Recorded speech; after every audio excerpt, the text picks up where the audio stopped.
we're back again. We're back again. It's 6:59 p.m. About to cross into 7 o'clock. There it goes. It's a Wednesday night. It is a rainy one, and it's going to be on and off rain for a couple of days. So I think the mood is right for some talk, some nighttime talk, and tonight should be a good one. If everything goes well, if our guest is by his phone in 10 minutes or less when I give him a call, I think everything will go swimmingly. We spoke earlier on today, and I think we synchronized our watches. We've got Mark Koernke on the show. Mark from Michigan. And let me say, Mark is a controversial guy. It was an open lines night. I don't know when the hell it was. It was probably late last year. And Mark from Michigan called in. He's very complimentary, spoke well, and talking about a bygone era that, of course, laid the groundwork, or at least another layer of groundwork for explaining where we are today. And that is the really formative years. You want to talk about it for the truth movement and the alternative media movement. That is the 80s, late 80s, moving into the decade of the 90s. The militia movements, all that stuff, and it's going to be interesting to talk about this tonight from his perspective, because of course I was alive, I was conscious, I was doing my own thing, but I definitely didn't have any kind of adult perspective as to what was going on around me in the 90s. So it's this is a lot of a history, a walk through history kind of a thing. But I'm going to say he's a controversial character. There's a lot about his story I want to know more about. You'll be learning about it too. And if this is going to be the first of what could be a couple of calls in the future, I want to be able to lay down a nice firm foundation of where this all came from, his story, so that when he comes on in the future, we can talk about individual topics or lay down commentary on current events or something else. Anyway, I hope that you all enjoy it, and that's what's going to be going on tonight. Now, before we start this one off, I have two quick things to throw your way. Number one, again, on quitefrankly.tv, the forum. Go to the forum, and pinned to the top is Book Club, The Adventures of Tom Sawyer by Mark Twain, Session 1. Get ready, Monday night. As soon as Quite Frankly ends, the book club begins for all of you monthly subscribers, your monthly sponsors. So you're reading the first 6 chapters, and it's going to be a great one. And remember, please leave voicemails. That is so key, and we're going to go and do that. And another thing real quick, too, because we are in the final days of May, please go and check out the wonderful edition, the May edition of the Quite Frankly Bulletin. There's so many great pieces in there, especially, Easter reflections, but also, news from around the world, what was going on at the Vatican, but Memorial Day pieces, at least a couple of those, really amazing perspectives from veterans and perspectives on the country, and it's just great reading, perfect for a perfect coffee companion in the morning with your coffee, your Keto Brainz. You get it all. You get it all in one place. The link for that, always the link for the latest edition of the bulletin, is in the description of this episode.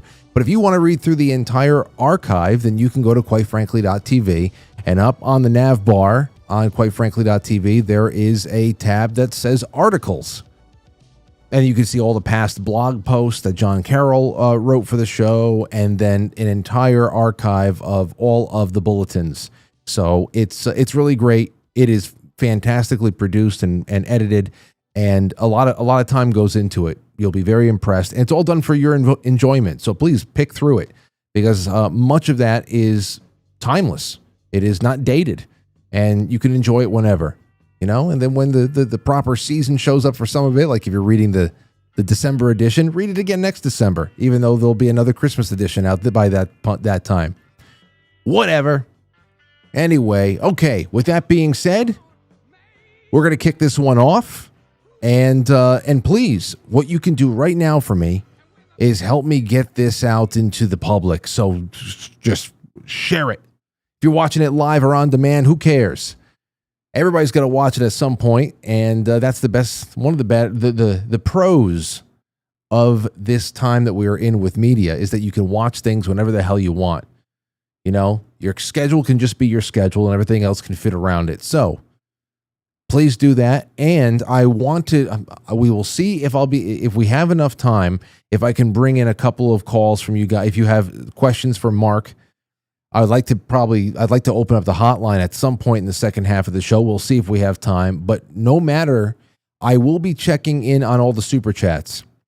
YouTube, Pilled, the Rumble Rants, Quite Frankly, superchat.com.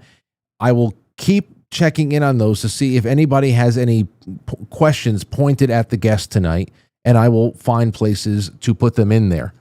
Because, of course, when he gets off and we have a couple of minutes to catch up with super chats, if I'm reading things that are meant for him, sometimes it happens and whatever, but I'd rather get those in, and I want to get your input into every show as much as we can. So just consider that with super chats tonight, and away we go. Don't go anywhere.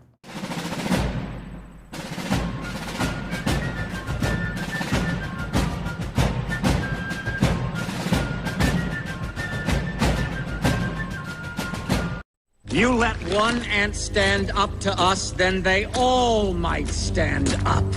Those puny little ants outnumber us 100 to 1. And if they ever figure that out, there goes our way of life. It's not about food. It's about keeping those ants in line. That's why we're going back. Does anybody else want to stay? Let's in the thick of it all tonight. Right in the thick of it. Oh man, I was reading a little bit before I lay down the groundwork for Mark over here. I was reading a little bit more into that prison escape down in Louisiana, in New Orleans. Here's the opening line from NBC. The path to freedom began behind a toilet. That's a pretty good hook. Gotta give him credit. After midnight on May 16th, inmates at the New Orleans City Jail forced open the door of a first-floor cell and crammed inside. At the back, inmates had wrenched a metal bathroom fixture from the wall, exposing a narrow hole where steel bars were sawed off. On the other side, it was a walkway leading to a loading dock. The timing was perfect. A jail worker had cut off water to the cell, which allowed the inmates to dislodge the toilet without a telltale flood. There was no deputy patrolling the housing area, as there should have been. The civilian employee whose job was to monitor inmates' movements had reportedly stepped away for food. Why not? The group assembled in cell 6 included men who had been held in the New Orleans Justice Center for months or years, many of them accused of terrible crimes. One had been convicted in October of killing 2 people during a 2018 Mardi Gras celebration and was waiting for a likely sentence of life. Right behind a toilet. You know, that's the worst thing about Shawshank Redemption, is the final escape. And I don't know, I would still be in jail. I would never be able. The claustrophobia that I feel watching the scene of the final escape down the shit pipe in Shawshank Redemption, never. I would have never been able to do it. Oh, I'd try. Maybe I would try. I don't know, but no, I don't know, man. Would you be able to do that, or would you still be in jail right now? Like, if it was between you, wiggle your ass down that shit pipe, and if you get to the other end of it, you're going to be able to escape, and nobody's ever going to find you again. You're out of jail. But can you do it? Can you actually do it? Because I'll tell you, with all the caving, the people who are doing the caving and the spelunking and all that shit on YouTube, and it's like they all come with trigger warnings. Those videos actually really, really disturb me. When people are wiggling through cracks. Why are you doing it? Why are you doing it? Now, I understand you have something you have to get through to be able to escape from jail, especially if you know you're in jail for reasons that are not legitimate. You've been framed or something like that. You got to get out of jail. Maybe that's where you just put it all behind. You say, I'm going to breathe through this one. I'm going to be breathing in a lot of bad shit too. but I've got to get to the other side, and then I'm home free, and that's the rest of my life I get to reclaim. Well, I don't know why people willingly wedge themselves in between slabs of granite for no payoff whatsoever. Are you one of those people? Well, let me see. You got to get in touch with the show at some point. All right, let's see here.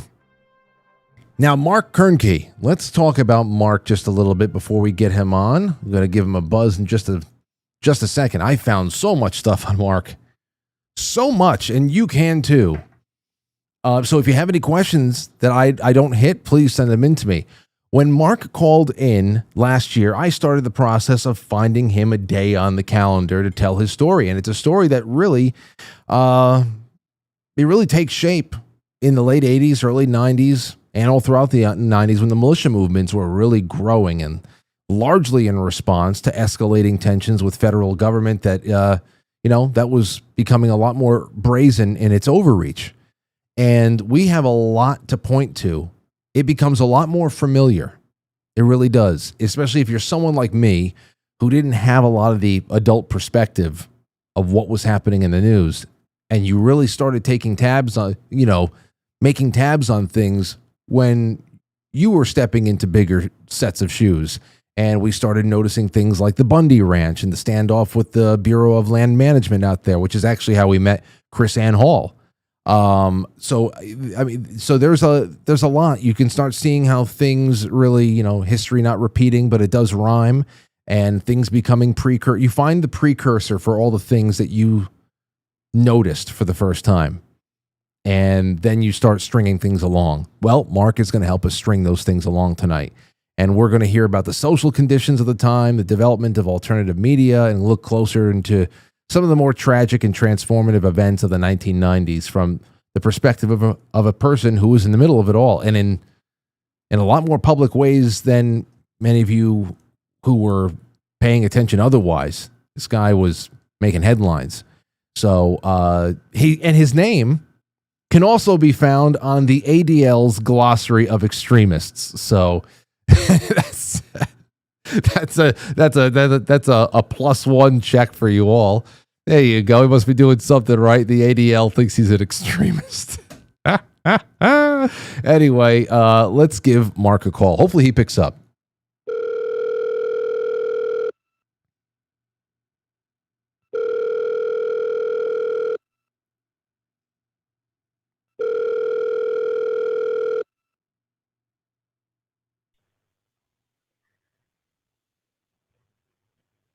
Mark? 1, 2, 3. Copy. Over. Oh, there he is. Look at that. And you sound fantastic, by the way. Oh, that's usually from the grave. Well, Mark, welcome. Let me just first say welcome to the show in an official sense. And I'm sorry, but I have a very old picture of you up on screen with me, but we needed something to go by. You're more and more interesting the more I look into you. And right off the bat, let me just say, this broadcast is making personal history, show history, because it's the first time that any person on Earth can actually tune the dial on a radio and pick up a live feed of Quite Frankly at this moment. Can you tell everybody how this show is actually how you can listen to this show right now on shortwave tonight? Well, we're not at shortwave yet. We're on shortwave for the next hour. But okay. This hour, we're almost there. We're almost there. You got the right idea. We're actually simulcasting. You're listening to us on Quite Frankly right now, and also libertytreeradio.4mg.com. However, I want you to break out your shortwave receivers. If you have an AM/FM shortwave receiver, guys, those are available through every China Sport company or any other radio company out there. They make AM, FM, and shortwave. Tune in to 6.160 regular shortwave, WBCQ, the planet.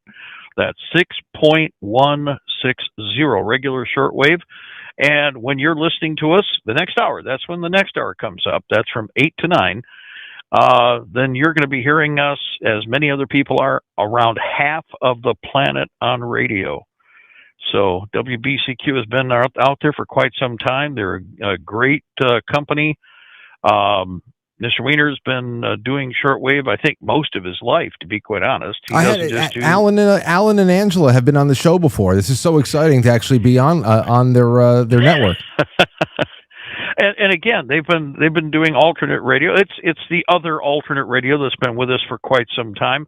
I don't know if you guys caught this, but there was an NPR propaganda hit piece just done about a week and a half ago, and the attack was on shortwave, which is interesting. So it's apparently there's 3 parts to it. Part 1 was a while back.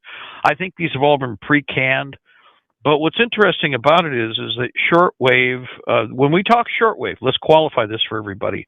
We're talking commercial shortwave. There's commercial FM radio, there's commercial AM radio, and then there's long band AM or long band / shortwave radio, which you all see in movies, but we're not talking about the guy sitting there with the headset, going, although he can hear us, he can tune in. This is actual, these are actual regular frequencies that are fixed that you can tune into with a beach party radio.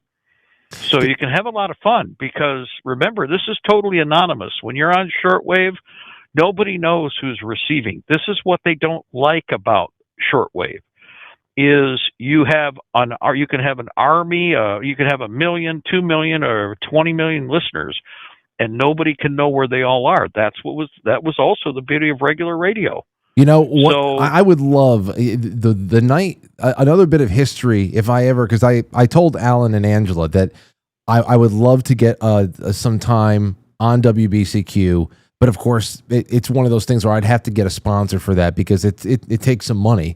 It's a chunk of change. Yeah, it is a chunk of change, but it's like you said, this is so. It's such a meaningful technology as far as I always say radio is, perhaps the business model of radio is outdated and the advertising is bullshit and all that stuff. But when it comes to the actual, the technology of being able to, the human voice to be heard over so many miles, it's miraculous and it will never be obsolete in that respect. So I always want to be a part of, and we've never received a phone call based on somebody that's listening to the show live on radio. So that would be a big night of history too. But let me ask you this. When we're talking about the establishment of alternative media, what kind of a role did shortwave play in that in particular? Well, it's interesting because, we wanted to kind of fit the time frame here, like with a certain window of decades. But shortwave has been in patriot circles for probably as long as shortwave has been up. It's just that they've tried to rewrite the history of it. Example is before most of the patriot broadcasters that we're going to talk about tonight existed, there were radio networks like the Sun Radio Network. It was classic radio reporting, format with people in the field, the whole 9 yards, and it was a complete independent network that was patriot-oriented. It was the Sun Radio Network that did most of the work when Randy Weaver was attacked. Most people don't realize this, and of course they didn't want to talk about it in the controlled media. But it was shortwave radio that probably saved the family's life as much as anything at that point in time, because the controlled media was controlled literally, but it was shortwave that got around, did the end run. It not only told America, but it told the world what was happening up there at Ruby Ridge when the event took place, day by day, minute. In fact, here's the other thing. We're going to do this. We're going to be on shortwave at 8:00. Why 8:00? Because that's the optimal time year-round for when shortwave propagation is best. And I've done radio for 35 years now. And I've had many different, we've done different networks, Worldwide Christian Radio, WBCQ, some that are gone that you wouldn't recognize, and you'd have to dig into the archives to find. But because we've had multiple shortwave broadcasts, when you get out there like that, though, remember that people then communicate in all of the other ways that they know how. And so it's especially important for getting past all the local barriers. That's one of the things remember, if you're worried about shining a spotlight on the cockroaches when they're doing something, then you want to try to get to as many people and as many points of the compass as you can, because the feedback rolls back. So right now, for instance, when we are on shortwave, we have listeners that are in Brazil or in Venezuela. Nobody likes Venezuela anymore, but it used to be. Venezuela was very pro-American 30 years ago. Guys, Venezuela sent engineers and architects here to be taught and sent them back, and they were, it was all part of an American / South American, North American handshake agreement. But at the same time, West Africa hears you. All of Europe hears you. We have listeners in Slovakia, the Czech Republic, Romania, Bulgaria, Latvia, Estonia. Go right around the map. And then now the other consideration is, how far do we go to the west? Well, that's a matter of, can you get over the mountains? So the signal varies depending upon where the transmitter is, and it gets to a lot of people. Now then, as we've pointed out, comes activism. So if I can get a message out and I give people phone numbers, then what they can do is they get on the phone, they call from all of those points of the compass and say, hey, I understand you're trying to slaughter a family up there in the Rocky Mountains. We heard about this. Everybody's talking about it. Well, they thought they were in a nice little hole, and nobody had a clue, and they had the controlled media under their leash. So all of a sudden, they're getting feedback in a situation where they thought they'd be murdering with reckless abandon with no media coverage. That's incredible. It totally changes the world. That's incredible. From the especially from the Ruby Ridge standpoint in particular, how you brought that up. That is definitely very rare. I've never heard that brought up in all the retellings of the aspects of that situation. And it was. Yeah, go ahead. It was like Tinter. It was like, you have an action movie. Let me consider this. We have on-time delivery feed. We're doing that right now. Our on-time delivery feed. You're being flush awashed with it.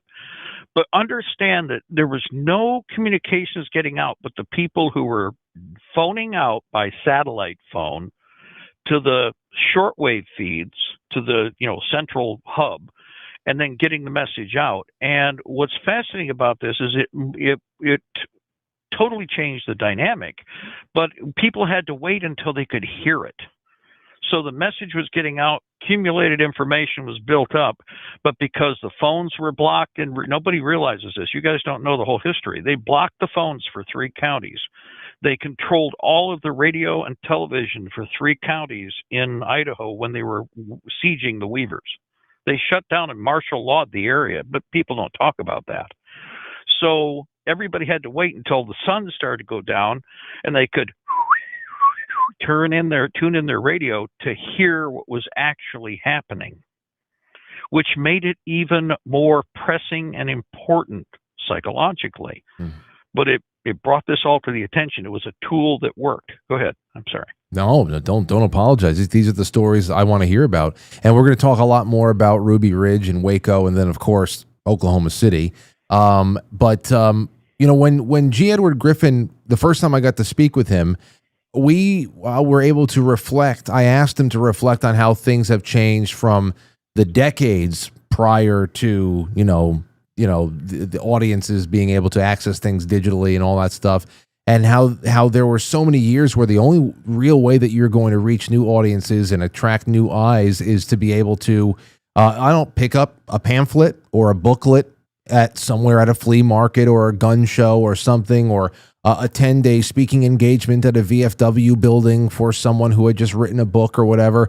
But, as you were saying right now, radio transcends all of that in all eras. But then, of course, comes the internet. And I wonder, just to be able to skip ahead before we go back again, what are your thoughts on alternative media today versus the 1990s? Like, what are the advantages that we have now and the biggest drawbacks?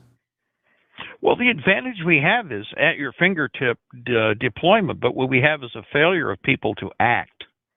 One of the things, let me point out, in the 90s, with a combined arms team of radio, By the way, on internet, we're the people who created, literally, not myself personally, the technology, but two networks created internet radio, and otherwise nobody had a clue what it was. It was our ally, Eagle Radio Network out of Vermont, and our mechanism, Republic Radio International. We were the first to create internet radio that anybody had access to, which you now consider the internet. We built it from scratch, as a matter of fact. In fact, every time I tried to explain it to somebody, they'd look at me like I was a monkey. Like what he taught? This is not English you are speaking. And we built it up mechanically because I worked for the University of Michigan, and they have a property control, and I was able to access a computer, gateway computers for $1 a piece, monitors for $1 a piece, keyboard, mouse, and all the technicals and all the modems and everything. So for $4, we were taking a Pentium 1, Pentium 2, or Pentium 3 gateway, formatting them for doing internet and doing internet radio, audio, which was no big deal. It was just a matter of understanding what to stream. And we spread the computers out all over the country by the thousands and then the tens of thousands, day after day after day, and set up hubs. And this was like a force multiplication training class. So everybody got a chance to see how they work. Everybody could mimic them in a heartbeat. In many cases, your existing systems were able to do exactly what these computers could do. And so we force multiplied by, first, we created it, trained the trainers trained however many more. Then it became popular, and commercially it started to become available. It came in from another direction. I think the effort alone makes it makes it makes the success of it all so much more of a celebration. And of course, wonderful. I have several devices in front of me right now where if I were to take them out of the little network of devices I have in front of me and just use them individually, I can go live, I can press stream, and I can be live publicly with a click. And but what you're talking about is really just very innovative, and of course, like I said, it's a foundational piece of where we're going. Let me ask you about your activism, though, because you're talking about people acting.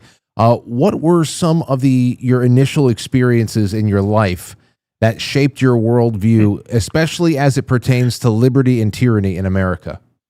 Well, I wasn't planning on going into the military. I wasn't. Originally, when I was in school, I was working towards aerospace. In fact, my major was aerospace engineering. I focused everything on that particular aspect, and I'm no exaggeration, guys. I wanted to be an astronaut. I literally wanted to be in space. Back when I was growing up, this was a reality. I was living around Ann Arbor, Michigan. We didn't live in Ann Arbor. We lived outside. Dexter, Michigan is where I lived. But the aerospace program and the space program was part of literally everything around us. I mean, everything from home inventors that produced individual components for the space program, literally in their home, to whole industry and components of the industry, everything from just down the street to, half an hour drive away from me. So I was educated progressively in engineering. I focused on that. And that's a long story because I ended up with NASA Science Awards, a NASA Scholarship, Naval Science Awards, a bunch of other stuff there. That's all been documented. But somebody approached me about, hey, you want to join the military? Well, this is at the end of Vietnam, and at that time, nobody was thinking about the military for the most part. Although I kind of grew up with a background, so I kind of got slid sideways into detached services initially, and then when I actually enlisted, I was recruited directly as an intelligence analyst. And that's kind of rare because, I'll explain that in a second, but it doesn't happen that way typically. In this case, my scores, placement in time, because everybody was leaving and there was a whole lot of space available, but all of my background counted towards the process. And so they recruited me directly into the intelligence service with the U.S. Army. And I went to, for of course, basic, and then went to Fort Huachuca, Arizona, which is where U.S. Army Intelligence Center and Schools is located that you've never heard of. Have you ever heard of Fort Huachuca? I have not. Well, Fort We Gotcha. Every base has a moniker, right? And so it's Fort Huachuca. Fort Huachuca was originally one of the cavalry outposts. 5th Cavalry was stationed there back in the Indian War days. They chased Geronimo and Cochise all over the backwoods, well, the desert. And the Intelligence Center and Schools is located in a place that you would never expect. It's not on the East Coast. It's on the West Coast. Actually, it's on the Mexican border. If you go look, it's north of Nogales. Go find this on the map, Fort Huachuca. It's a best-kept secret. The school is hidden inside an old World War II military hospital. This is classic, or, like military deception, processes. Global Communications is located there. When I was stationed there at the time for my training, they were just building and had started to complete and finished it all. Planetary/Global Communications Command and Control and Intelligence Collection. Now, there's one time, in fact, if you watch, what is it? Clear and Present Danger. Remember the Clancy movie? Yes. Pay attention and watch that movie again, and you'll notice there's this little blurb where they mention Fort Huachuca. Now, that place, when I get up in the morning, that Global Command Center was literally right in front of us. There's a sphinx right in front of the main complex for our housing. And we'd be in formation there, and we'd be staring at the construction of the Global Command's Communication Center right there, mostly underground, partially above ground. It's a simple, square, big, blocky building is what it is, but it's got a whole a whole bunch of antennas, okay? So anyway, I got recruited into that. As a sub note, they had to do my background check twice. One of the reasons is because they didn't believe it. I didn't smoke. I didn't drink. I've never done drugs. And nobody believed me. Okay, well, let's put it this way. Even when they interviewed my neighbors, the cost on a DOD background check usually is about $485,000 or so. And that's not translated. That was in old Earth dollars back in the 70s. Well, they got the results back, and my file was kind of like paper thin, even with all the responses from interviewing the neighbors and people I worked with, et cetera, et cetera. So I was told later, they said, go back and do it again. So they had to do it a second time, came back with all the same information. And so I ended up with a TSSBI. At the end of my process of instruction, I graduated 13th out of a class of 33. Ooh, that's very occultic. And we were the second highest standing graduating class out of U6 in the 94B intelligence course. Period. We still hold that position today, the entire class, 33 of us. I was 13th. The guys who were above me went, for instance, right to, for instance, Berlin. This is during the Cold War, 1977 to 78. So this is during the Cold War. And Burkett, one of the guys that I worked with, ended up in the military liaison consulate in Berlin.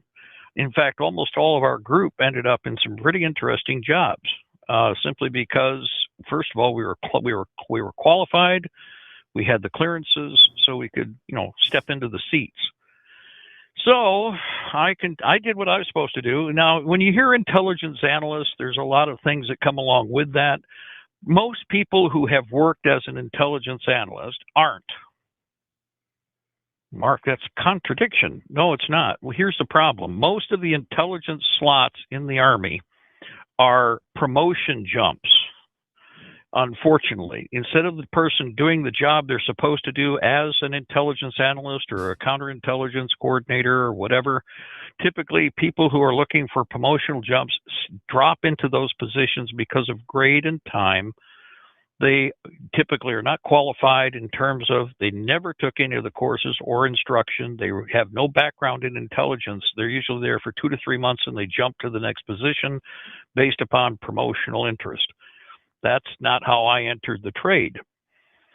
In the process of one of the many hats that we do, and there's a lot of jobs you do. Half of what you do is really, in no way, shape, or form, exciting. It's monotonous bookkeeping paperwork. The one thing it teaches you, and I'm going to tell you, Frank, all these things you've seen happen in the last couple of months that have been exposed. You've seen all the criminal activity where people are destroying documents or people are shredding things, for instance. Mm-hmm. Well, it's my job to, as an intel analyst, to inform you of how criminal it is if you do that. Every person that you've heard about has received a briefing from a person like me who spends almost 2 hours during your in-processing for a classified position, explaining to you how I can castrate and lobotomize you and have you put in jail, and how we will take all the money out of your bank accounts if you make a mistake. All of the laws are on the books to arrest every one of these people right now without any additional criminal charges being filed under the UCMJ or under, the Uniform Code of Military Justice, or under the criminal codes of the United States, without trial. Hillary Clinton, when she destroyed all the stuff that she had, guys, each action that she committed was a 10-year felony. And it would only require review because she already received a security clearance briefing on what to do and not to with regard to classified documents. Each instrument's worth 10 years or 8 years, $200,000 fine, et cetera. And it's compounded, by the way. So each of these people have what we call basketball score prison sentences that they should have been serving 6, 7, 10 years ago. Well, to just interject for a second in regard to my original question about how all this shaped your world. How all this shapes your worldview about liberty and tyranny. You're talking from an inside perspective.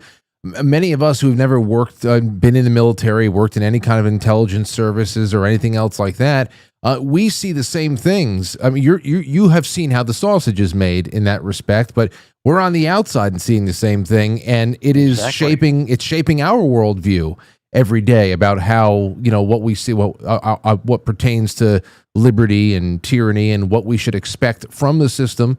And then, of course, it leads to bigger questions about what we should expect from ourselves going forward, because obviously there's no corrective measures that are ever going to be taken by the system itself. The biggest problem is now 40 years ago, correction. I'm 68. One of the things that's fascinating, what changed? What is it that shifted? Nancy knows the day, time, and place, my wife. I was on an assignment to inspect specific facilities. Well, one of the things that we do is from a division or corps level, you usually have a 6-month inspection of facilities for all of the subordinate commands in the military. The higher authority, in this case, I was from headquarters company. What we do is we have one person from each of what are called the G shops and a number of other individuals, and we go out as a group and we inspect every operating mechanism of a facility or of a command facility, or a unit, a subordinate unit. It can be their headquarters, can be their normal office and administrative sites, etc. So I'm out on one of these expeditions. One of my counterparts is walking with me, and we already had other rumorations going on. This is the end of the 70s going into the 80s. So in late 1980, I'm walking along with this gentleman. He goes, well, so you've applied for the new jobs. And, whoa, this picked my ears. New jobs. Yes, I would like to have a new job. I'd like to have a more stable position in life. So he goes, well, because he knew that, first of all, guys, I'm inspecting mechanical facilities, physical facilities, weapon systems. Then I go through all of the security clearances, security documents, random pull of records, etc. And my job is to show that, to demonstrate and for them to show me that they're doing their job. Well, this gentleman starts talking about the new jobs. I said, really? Well, what are you going to be thinking about doing? Well, they're testing for individuals. They're taking applications for individuals to participate in confiscation of property, the interrogation and processing of men, women, and children to detention facilities. And he's going down the shopping list of things that you really wouldn't want to be doing. My assumption was, okay, so we're invading a country or something. I didn't say anything. This guy just starts, he literally assumed once I've heard about that. He literally had been walking and talking with me for about a good 5 minutes while we're going through different things, then 10 minutes, then about 15 minutes. And he realizes finally he gets that Kodak moment that has that deer in the headlights expression, because he realizes I'm not incorporating anything into the conversation. He looks at me and he goes, I've got to go. And then he takes off.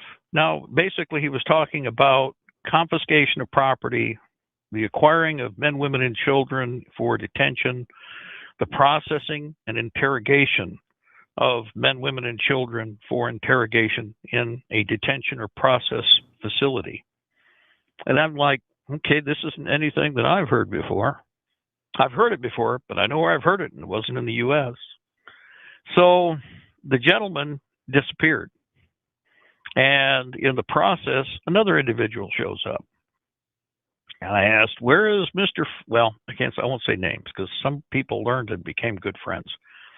I say, where's Bob? And well, Bob can't be with us right now. So I'm going to work with you through the rest of the inspection. I said, okay, so let's go get the rest of this job done.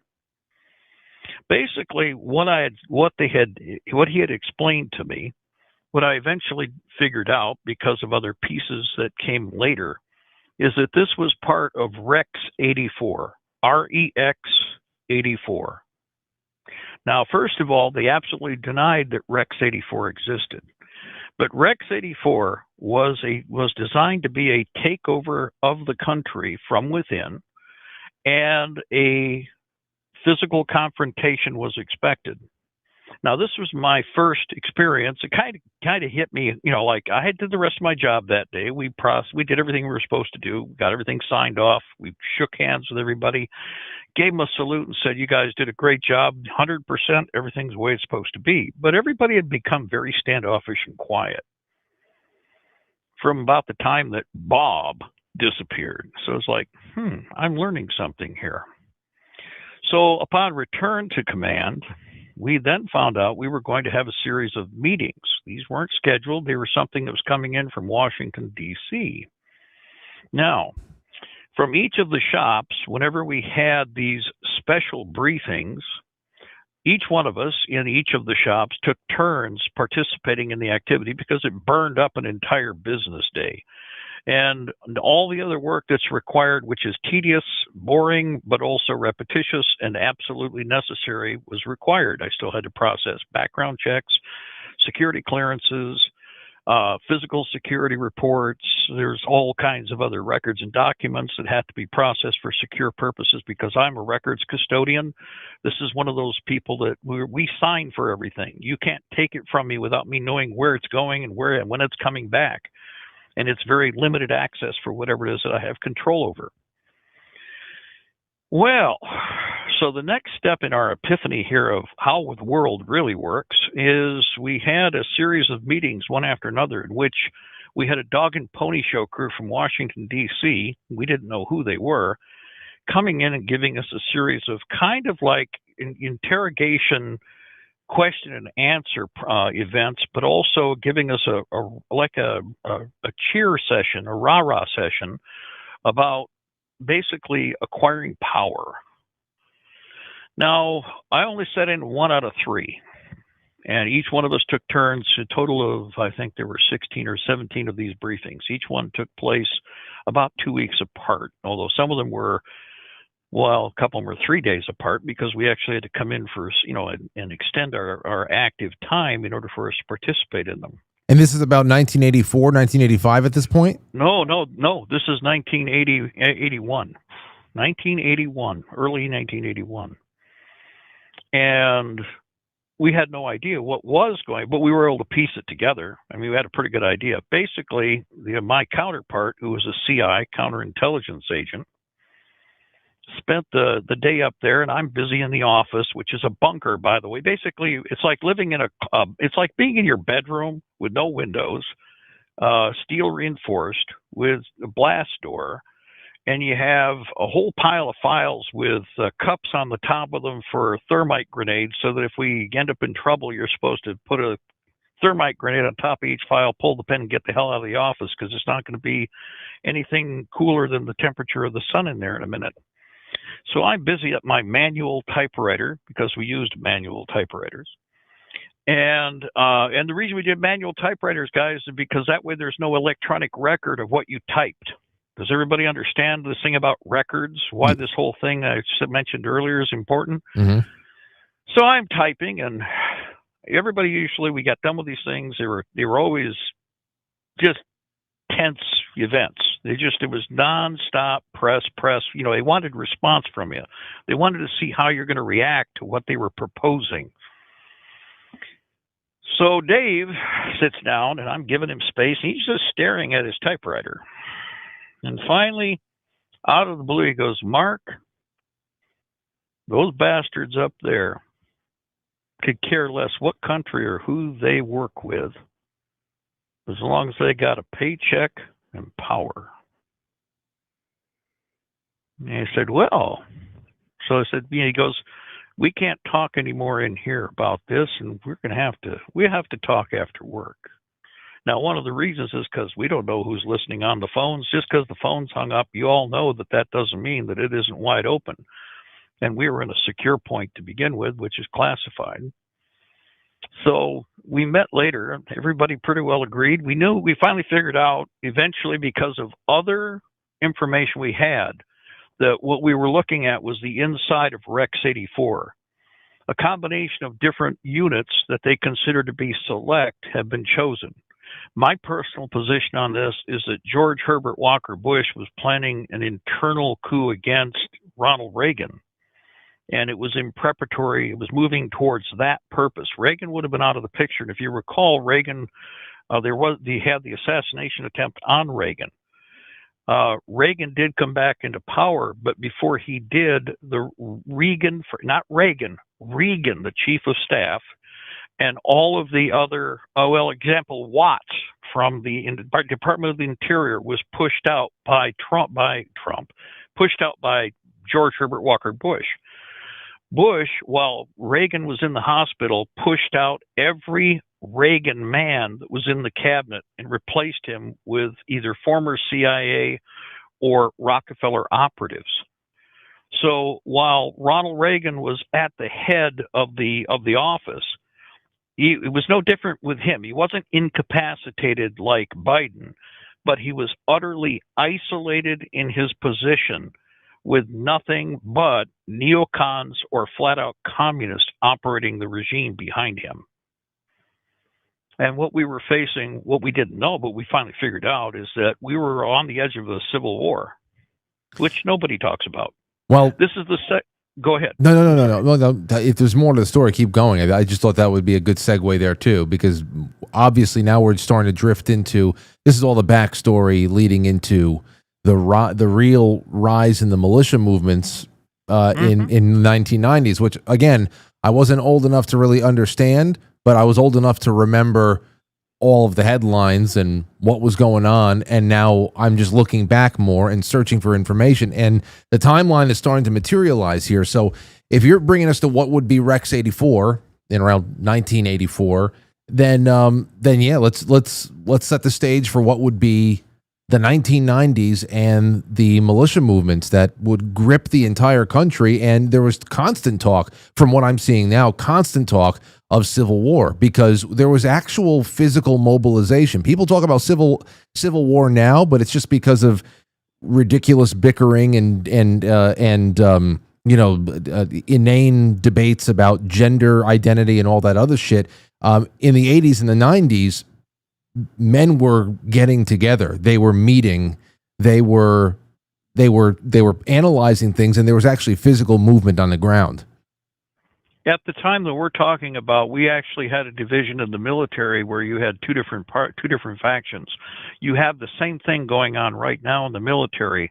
In the civilian sector, it's pretty well given that people who are pro-firearm are probably going to be, not all, are going to be, on a particular side if things were to develop. But back then, it wasn't really any different. It's just that everybody was feeling the pressure from a number of different directions. George Herbert Walker Bush, you got to remember it's the senior, initiated a program with the ATF and the FBI to go after gun owners, manufacturers, and FFLs. And if you take a look historically at the numbers, you can see that progressively they were shutting down and had shut down up to 50% of the FFLs in the United States over a 6-year period leading up to about 1990. When we talk about Ruby Ridge was the culmination of 7 years of perpetual attack on the general population, the conservative population, but most importantly, and this is by the neocons, this is by Bush. Well, it's by the Democrat. No, this is Bush. The Democrats cooperated completely. And contrary to what everybody thinks, they were in bed across the board in these activities. Firearms owners were under attack everywhere. FFLs were being shut down for the same excuses, or worse, in some cases, just arbitrarily being attacked, creating conditions, and then fabricating the story after the fact. Manufacturers inside internal American manufacturers were also being targeted because we had a vast number of small manufacturers all over the United States. That was a culmination of, leftover from the material capability of World War II because of all the mechanical capability we had. So they didn't want that. Not if you're going to be a globalist and you're going to drop the borders and declare everybody warm, fuzzy communists under the globalist banner. So what happens is a series of incidents that help to bring people together. Now, another part of this, we have post Vietnam, we have a massive experienced force of the population. We're overlapping with Korea and World War II of veterans who can see the writing on the wall. They've had personal experiences in the military. They're up to speed. They start talking to each other. The post-Vietnam groups like AMVETS and veterans of the Vietnam War associations, first of all, had a very negative vibe for the government because of Agent Orange and the whole cases of POW MIAs and everything else that had taken place. Mm-hmm. So you now have a bunch of people who are asking questions at the right time. By the end of the 80s, though, you have pressure from so many directions that people realize we have to protect each other.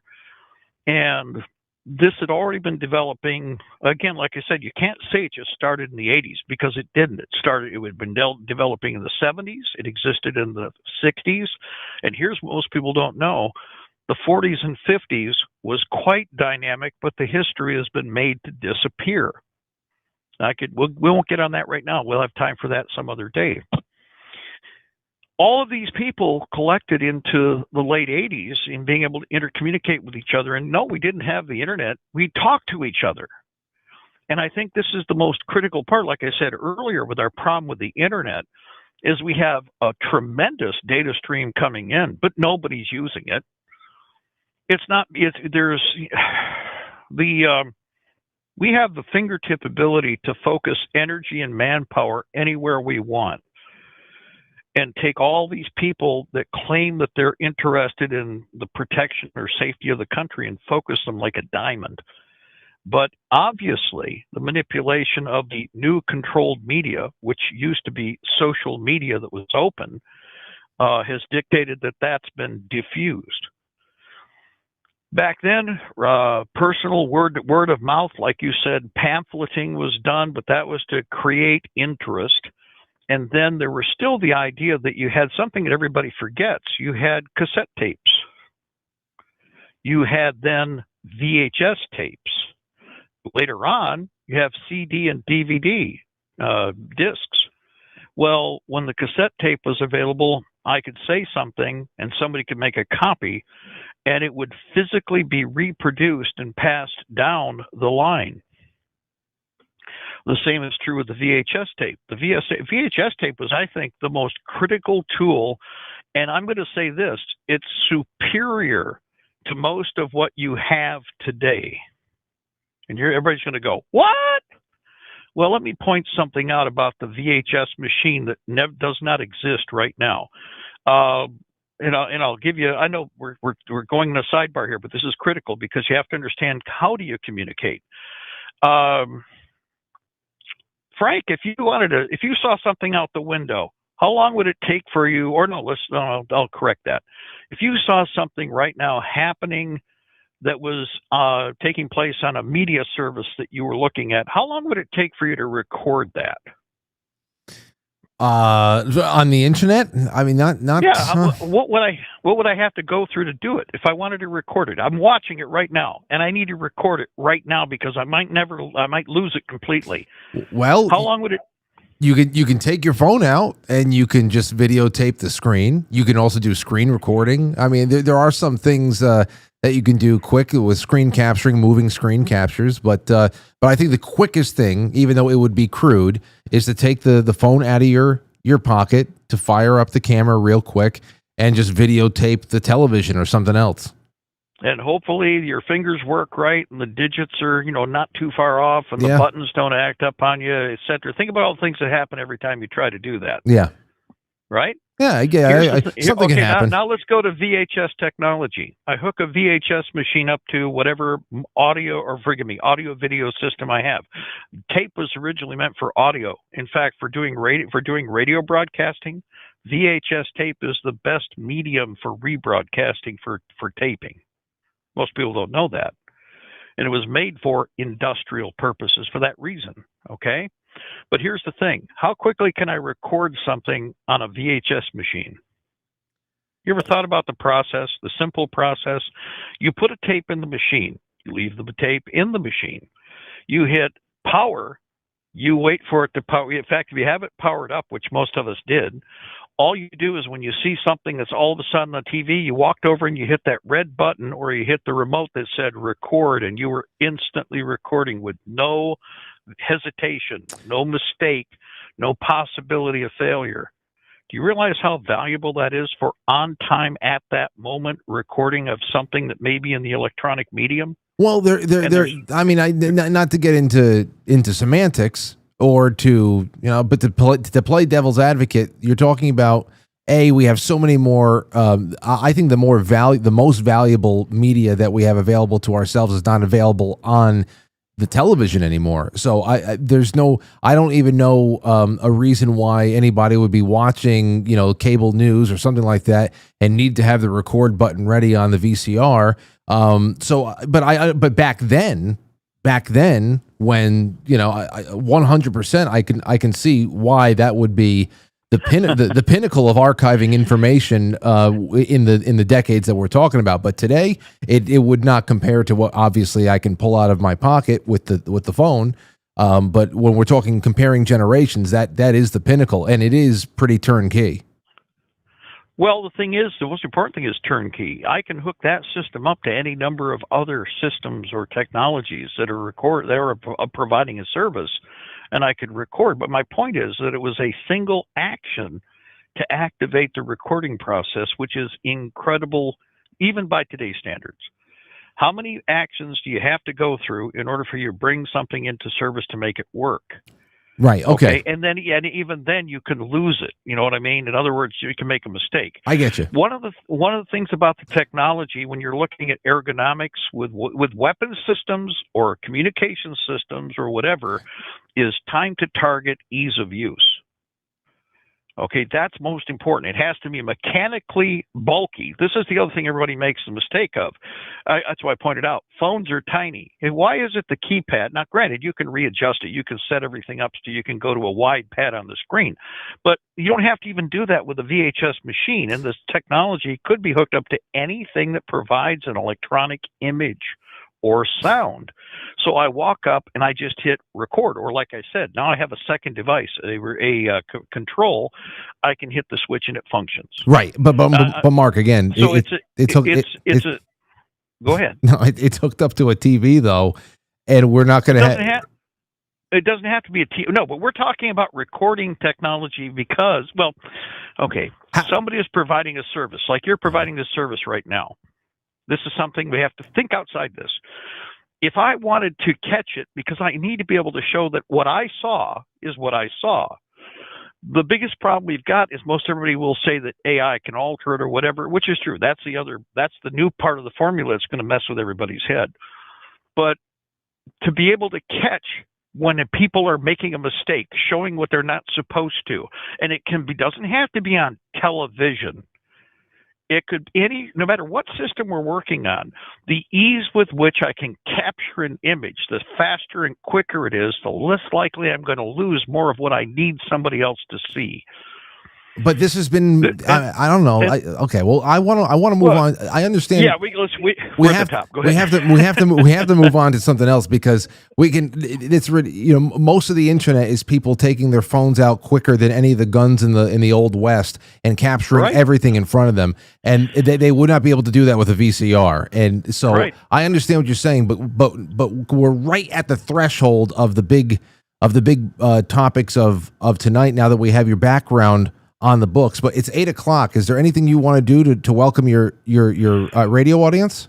Well, let's do this, because we're now at the top of the hour. And so, first of all, you're listening to Quite Frankly, and that's on Rumble. So for everybody out there, if you haven't tuned to Rumble, you need to check it out. And if you haven't checked out this program, Quite Frankly, you need to do so, because it has a history. And the host is right here with me. We're co-broadcasting tonight. Meanwhile, you're listening to LibertyTreeRadio.4mg.com, LibertyTreeRadio.org, and we are on WBCQ, The Planet, 6.160 regular shortwave. That's from Monday through Friday, 8 to 9 p.m. Eastern Standard Time. And this is a co-broadcast with the third hour. We've done actually 4 hours today, but this is the third hour of the Intelligence Report on Liberty Tree Radio. I'm Mark Koernke.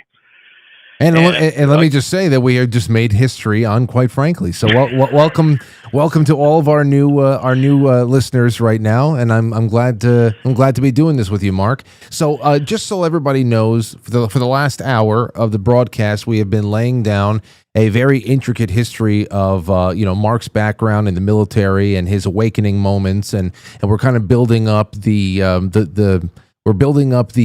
scenery of the early to mid to late 80s, now moving into the 90s, and what was really driving all of the not only the creation of alternative media that we are living with today, but also the militia movements that we're about to start with right now. And I think it's a perfect time for 8:00 to roll around. So here we are in 1992, Mark. It's we got Ruby Ridge. In 93, we got Waco. And then in 95, we've got Oklahoma City. And I remember these. 95, I remember the best. But they all had one thing, one common string that was running through them all, that this was about the standoffs between Americans who believe that the government is overreaching, and that there's a lot here that we have up against us, and then finally in 95, you can tell that there is a gigantic operation here that is in place to destroy the militia movements and everything else that is tied to them. So how would you like to encapsulate this so we can make the best use of our time? Very good. To begin with, in the pre-92 window, we have a series of standoffs you've never heard of.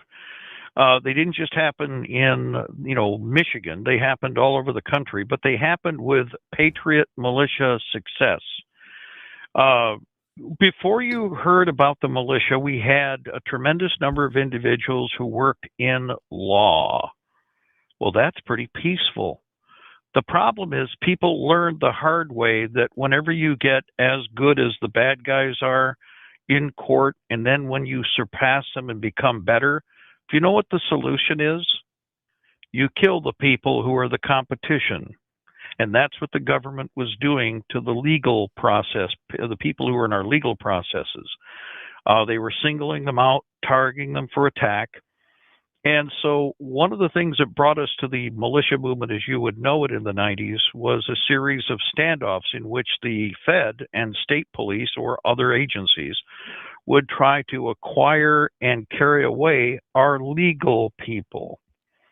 And because we had a lot of veterans and a lot of, people who were long in the tooth and experienced, people stepped up. I participated in 4 different standoffs here in Michigan. Usually we put a company strength unit of people on the ground.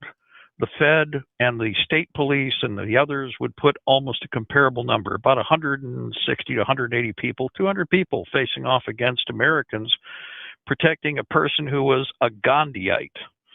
You know what I mean by a Gandhiite? Because this was in vogue years ago. Oh, you got to be like Gandhi. We got to be peaceful. Gandhi was so successful. No, Gandhi is dead. Gandhi was shot to death.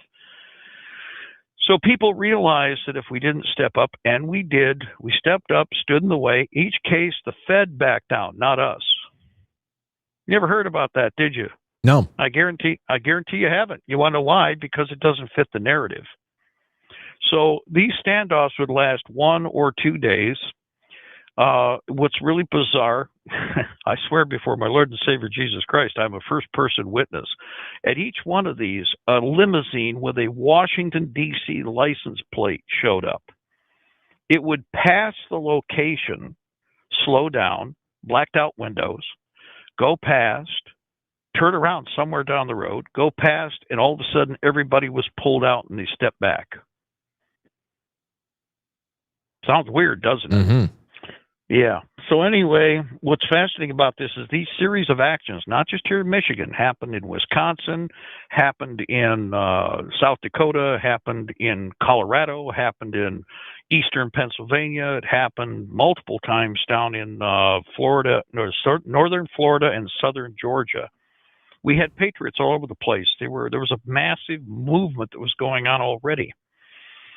So, again, we also have the gun grab thing. This consolidated more people. And then what happened is, and I personally believe that the attack on the Weavers was a test program for the larger effort that they had planned, okay? Number one, as I mentioned earlier, when they attacked the Weavers, and it was built up over an ATF sting operation where what they were trying to do is they were trying to use Randy Weaver as a spy, and he wouldn't participate. So they lied their ass off about everything. And we could get into the details of that in a second. But when they kicked this off, there was a massive plan in motion. They isolated 3 counties of Idaho. The FEMA took over the radio and television stations for the state, pretty much. They took over the area, all 3 of the counties, all of the AM and FM stations, all the local TV was completely under control. They brought in a small mobile army, established a base camp, surrounded the Weavers, who constituted 2 males of fighting age, 1 woman who was the mother of 3 children. Well, correction, 1, 2, 4 children, for correct, slap mark in the microphone. And in addition to that, a dog. Okay? So for that, they brought in a battalion strength formation that was obviously regimented and planned and organized in advance. They came in with helicopter support, and this was a very extensively planned operation. What you don't hear about is that at this point in time, by the time that the Weaver situation took place, the militia was already extensively organized in Idaho and Montana, and almost 3,000 people mobilized. And while the Fed surrounded the Weavers, the militia surrounded the Fed. That I didn't know. Well, the biggest thing is, I'll tell you what, if you go to Google, let me give you an example. You can see some of the activity that took place, and I don't control Google, and I know, you don't control Google, but do a search of, for Ruby Ridge. Okay, the Weaver Siege, Ruby Ridge. When you do that, switch to images. When you switch to images, you're going to see a series of pictures, obviously, of the, like the cabin, some of the family members, etc. But there are some pictures of Suburbans in the middle ground and guys laying on their belly on the ground and a bunch of Feds. Now, the pictures are cropped in different ways for propaganda purposes. So you're going to see different variations on this. Those are individuals who were responding to and coming into the area during the siege. Now, the individuals were warned not to use the road, so understand that the ridge runners of the militia literally walked into the area from adjoining townships and counties and occupied the area surrounding the Fed. This was a classic mountain infantry operation, and it was quite successful, as a matter of fact. In fact, we also provided supplies, although by the time most of them got there, the siege was over because there had been a negotiation for a surrender with the Weavers, coming out alive, those that were surviving, those that were left. But the process of finding out about this wasn't through the controlled media, as I said. It was through shortwave and then word of mouth and then interaction with people responding. We put pressure on the state, and we also put pressure on the Fed politically. And again, politically as in you and me calling Washington and saying, hey, we know what's really going on. You can lie to everybody else you want, but we know what's actually transpiring. You're trying to murder the Weaver family. Well, moving to the next year, you're talking about 3 people dying at Ruby Ridge, where it's right. and then of course you go to the next year with Waco, and I mean the Feds kill 76 at that point, nearly 70. I don't know what's if I don't actually even know if there's any life lost on the Fed's end of things there, but I mean they cooked women, children, everybody in those buildings.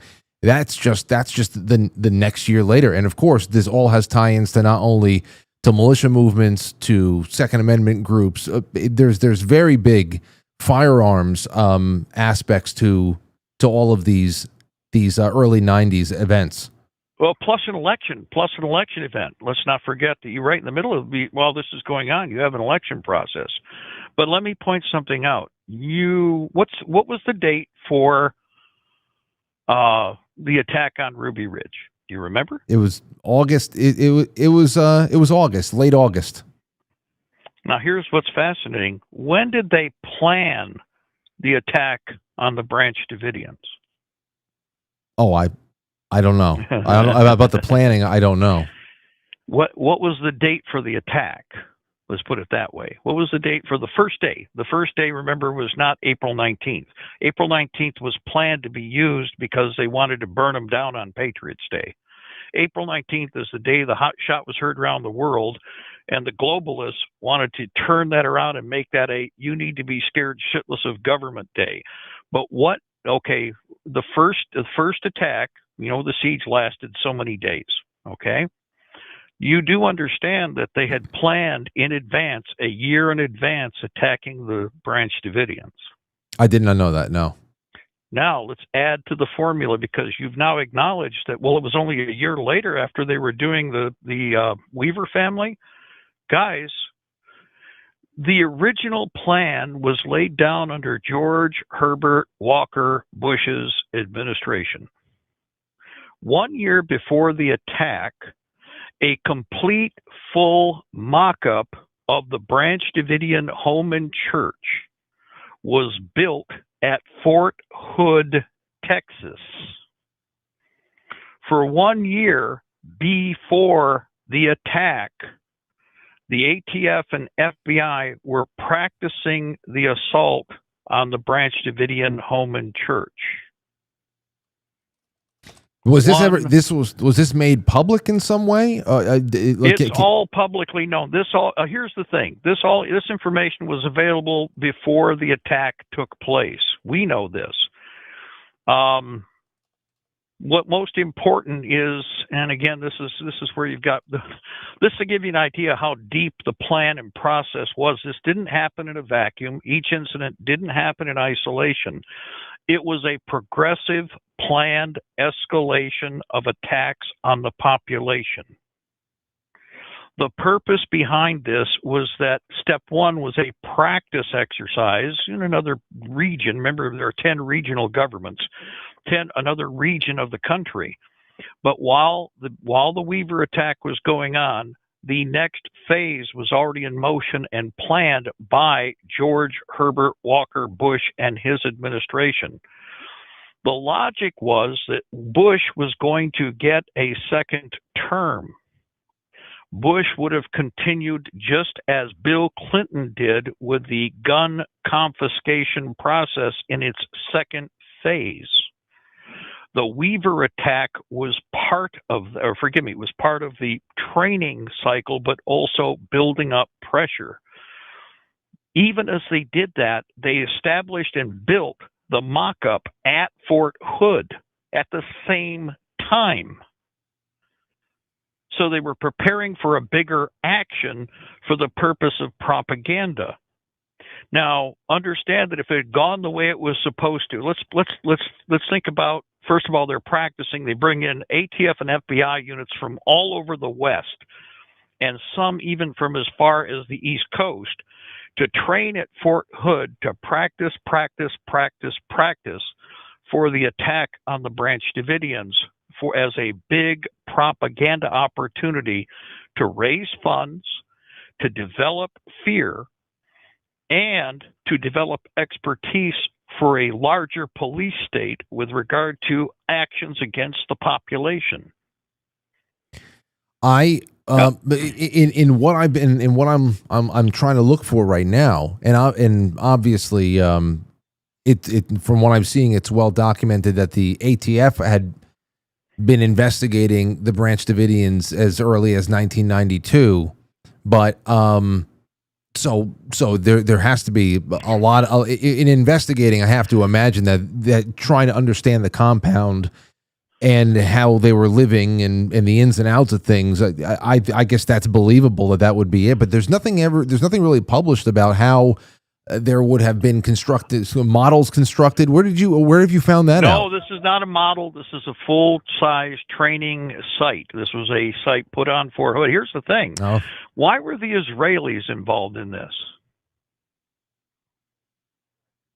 I don't know. For that matter, later on, there's going to be a whole lot of other people that are brought into the picture for what becomes a multinational Branch Davidian attack. Russian intelligence operations, actually psychological warfare operations, were on the ground there. Do you know who documented that? The BBC. They had a 3-part documentary while the Branch Davidian siege was going on and recorded the Russians on the ground, and it's part of a documentary that they posted. The picture is very different from what you see in the controlled media or even what you hear from people who did cursory studies of what happened at Waco. The big thing is that if Waco had gone the way it was supposed to, here's how it was supposed to work. The cattle cars ride up. They dismount and charge the building. They kill the puppies and the dogs. You do know they killed the puppies and the dogs, right? Yes, that I did know. Okay. Remember that? You know what they did with the dogs? Okay, well, I'll wait. Let's do it right the first time. The purpose behind this was a large psychological warfare operation with a gun confiscation raid. Now, were any of the guns on site illegal? I don't know. Okay, now here's the thing. Now, do you know this? Okay, well, I'm not trying to put you in a spot, okay? No, I didn't know if you were. I have no problems. I have no problem saying I don't know. I just didn't know if you were waiting for an answer. I always ask questions to see if you've heard, okay? Now, let me point something out. Who owned the guns that the Branch Davidians had? Do you know? That they owned themselves? Do you think that they all owned them themselves? The way the question's being posed, I'd say no. Yeah. Okay, here's the thing. Did you know that there was an FFL on the property, a federal firearms license on the property? No, I didn't. Do you remember the father and son who were arrested on the other side of Texas when the Branch Davidians were attacked? Ferrer? Do you remember it was a father and his son. They were at a gun show. Why were they at a gun show? Because he was an FFL dealer, and the weapons that they had, which were specifically stored in a specific location in the Branch Davidian property, were under the FFL as weapons in inventory. None of them were illegal. None of them were machine guns. There were no grenades. That's a lie. In reality, the purpose behind this was to escalate the attack on FFLs, originally planned by George Herbert Walker Bush. They trained in practice for this so that when the cattle cars rolled up, their logic is that the Branch Davidians would not fight. Does everybody understand this? Listen to what I'm saying. Go back and look at the history of the Branch Davidians. When the sheriff's office went to the Branch Davidians and asked about their weapons, what did the Branch Davidians do with their weapons? Anybody remember? Class? They gave them to the sheriff, and the sheriff inspected and checked the weapons for legality, making sure that everything was properly, whose property and whatever. You do know that, right? So if they don't present the history of the Branch Davidians cooperating fully with local law enforcement and never having a conflict with them, which is why the sheriff was not informed of the attack that took place, which you don't know about either. The idea is that they would create this incident where they could claim great malfeasance, but they knew that they had relative safety with regard to action. So they roll up with the cattle cars. They charge the building. They kill the dogs. They kick in the doors. They bring out the children in huddles like a bunch of little geese who are crying and terrified. Of course they are. People with guns in black uniforms are pointing guns at them. But they come out and the news media is already there. Remember the news crew that was there because they were told in advance to be there? And they film the kids coming out. And then one other ATF agent rolls out a big, long white sheet in front of the building, two of them actually. And then they bring the women out sobbing and some of them bloodied. And they bring the men out in handcuffs and the women are in handcuffs and the children are separated from the women. And then one at a time, they come out of the building holding the barrel of a gun by two fingers or by a couple of fingers so you can see each gun, and they come out and they lay each gun on the big white long piece of cloth. How do I know this is the scenario? Because they'd done this in other locations around the country in the exact same way. But this was supposed to be the big propaganda event. Well, let's take that moment right there to switch off somewhere else, because if this obviously what you're describing as far as the spectacle aspect and the death toll. I mean, it's a slaughterhouse.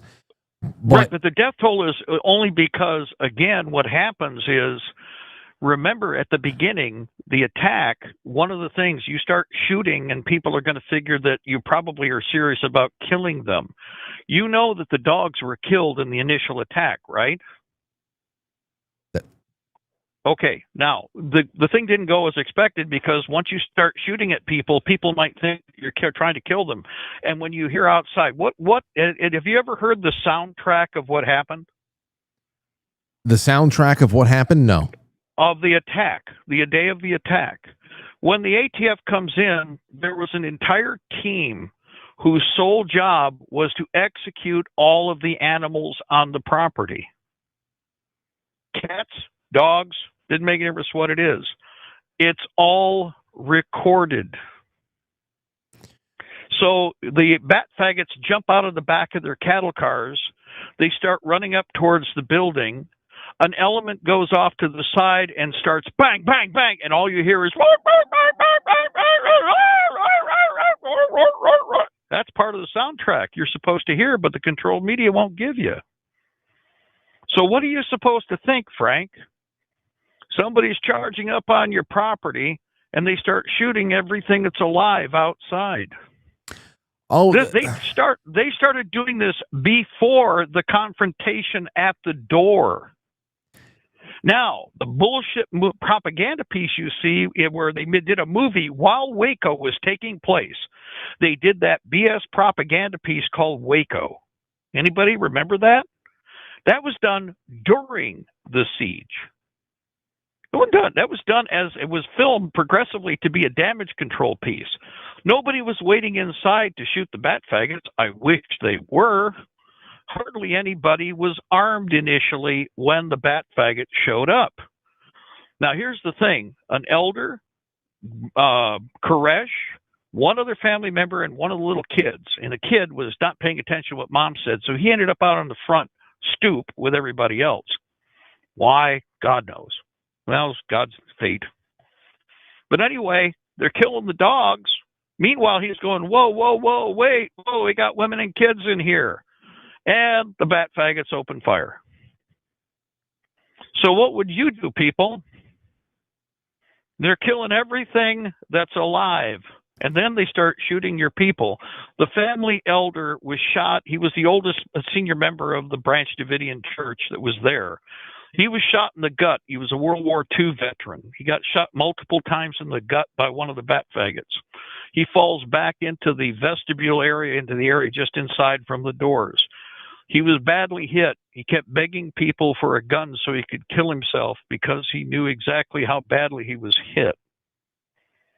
This is the precursor to people arming and finally shooting their ass. Well, let me just say that it is obviously you can see how this is all set up. When you have a monopoly on power and you also have a monopoly on information, then you can pit a person up against their principles and make them act in a principled way, but you are ultimately the arbiter of how the entire thing is going to be presented to the world. So, I mean, we can see how this is set. This can be set up and has been repeated many times, because as I'd like to bring this a lot more modern, and there's still so much I need to do with you. So I'd like to move on to the next thing, because Waco and Ruby Ridge are directly related to the published motivations for the Oklahoma City bombing and Timothy McVeigh's, reasoning for taking half of this gigantic building down. You look at this. This is one thing. I was 10 years old in 1995. But even then, this is when I started. I would ask myself pretty poignant questions and then never really care about an answer. I would just say, oh, I guess it is possible. I don't know how explosives in a car that is parked next to a building can take half of a building down.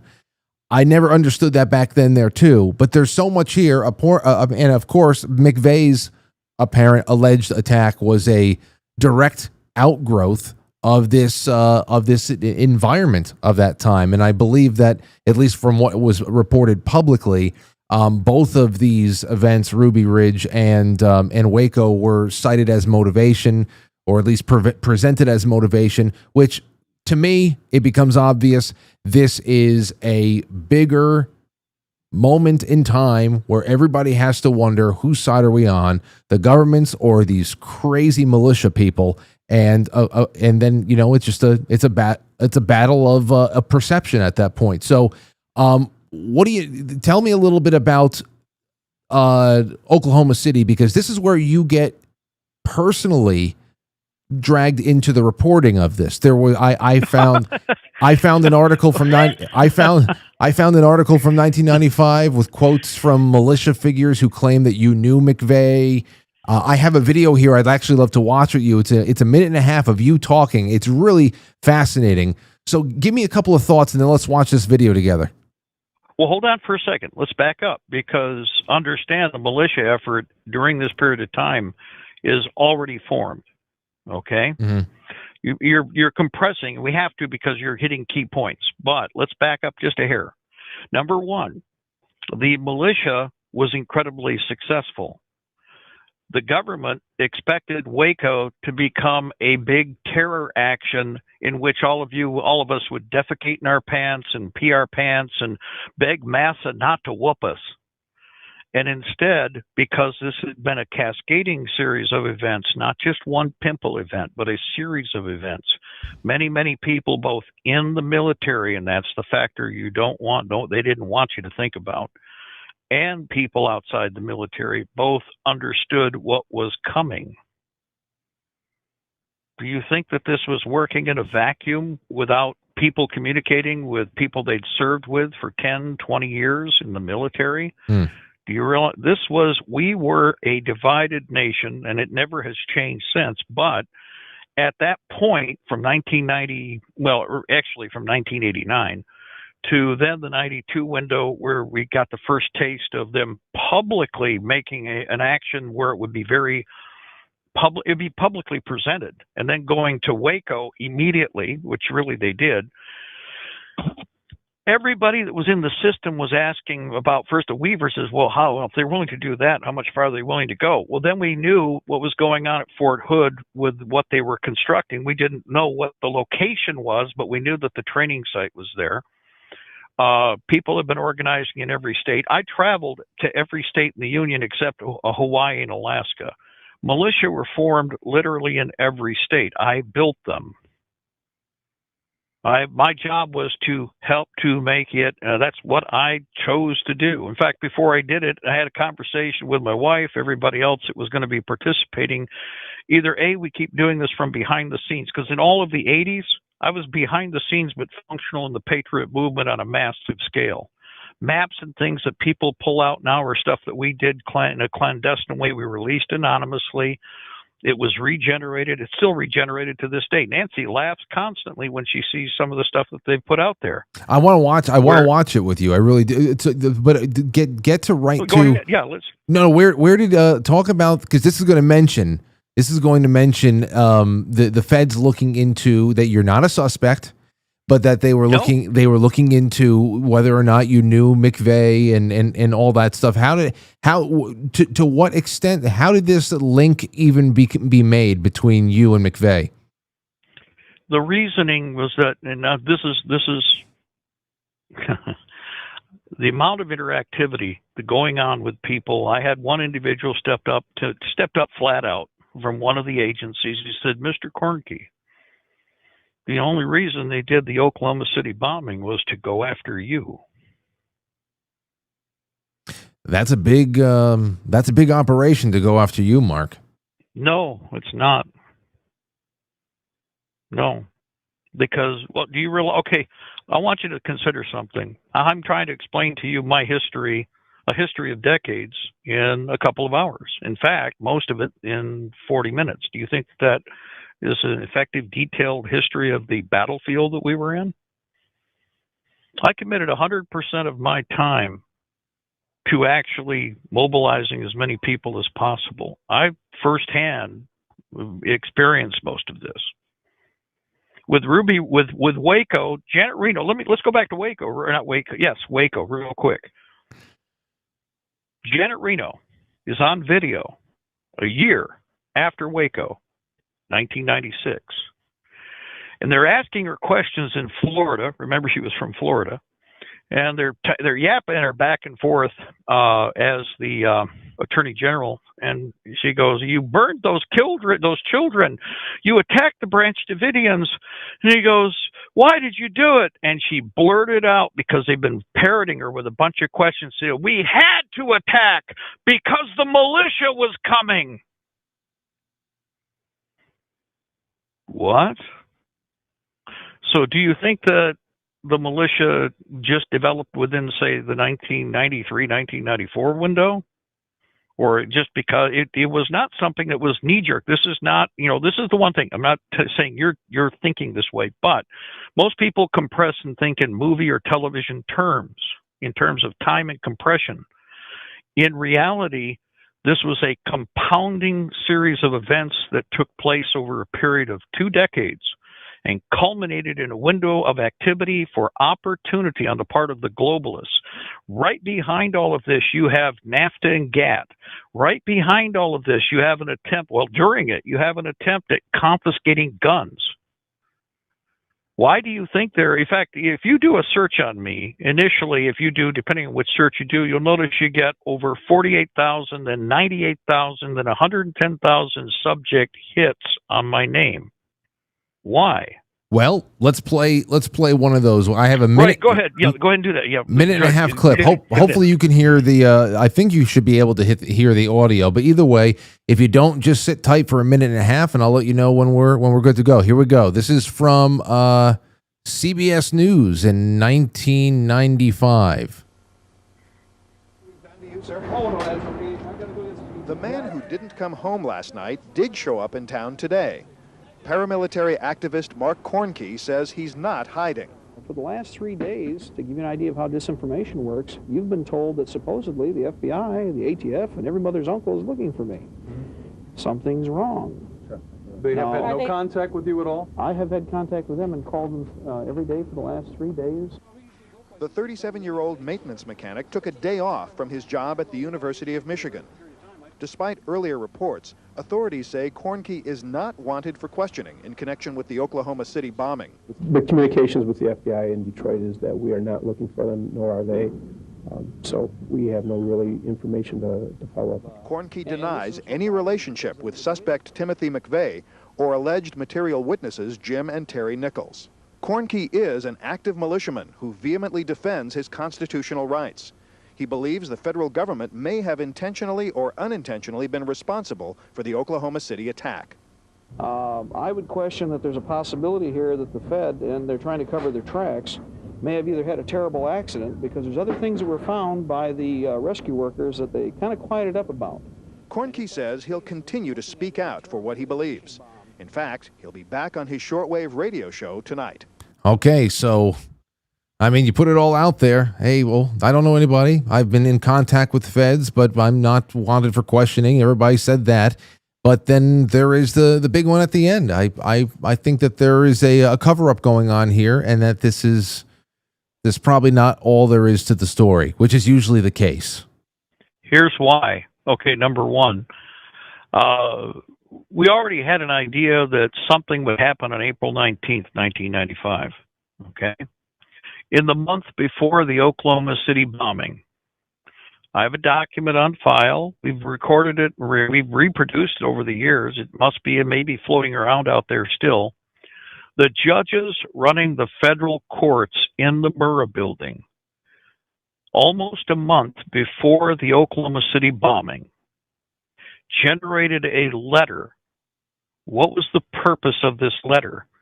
The letter was a cease and desist order of all live bomb classes taking place in the Murrah building by the ATF and FBI.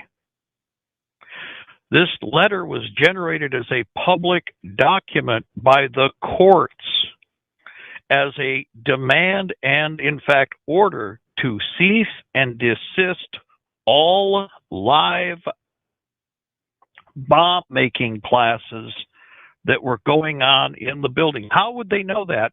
Well, it's a big government office building, and everybody talks at the water cooler, and everybody was talking about the fact that the ATF and FBI were doing things around the building that didn't make any sense, but their cover story is that they were practicing and, in fact, were assembling actual live devices in the Murrah building.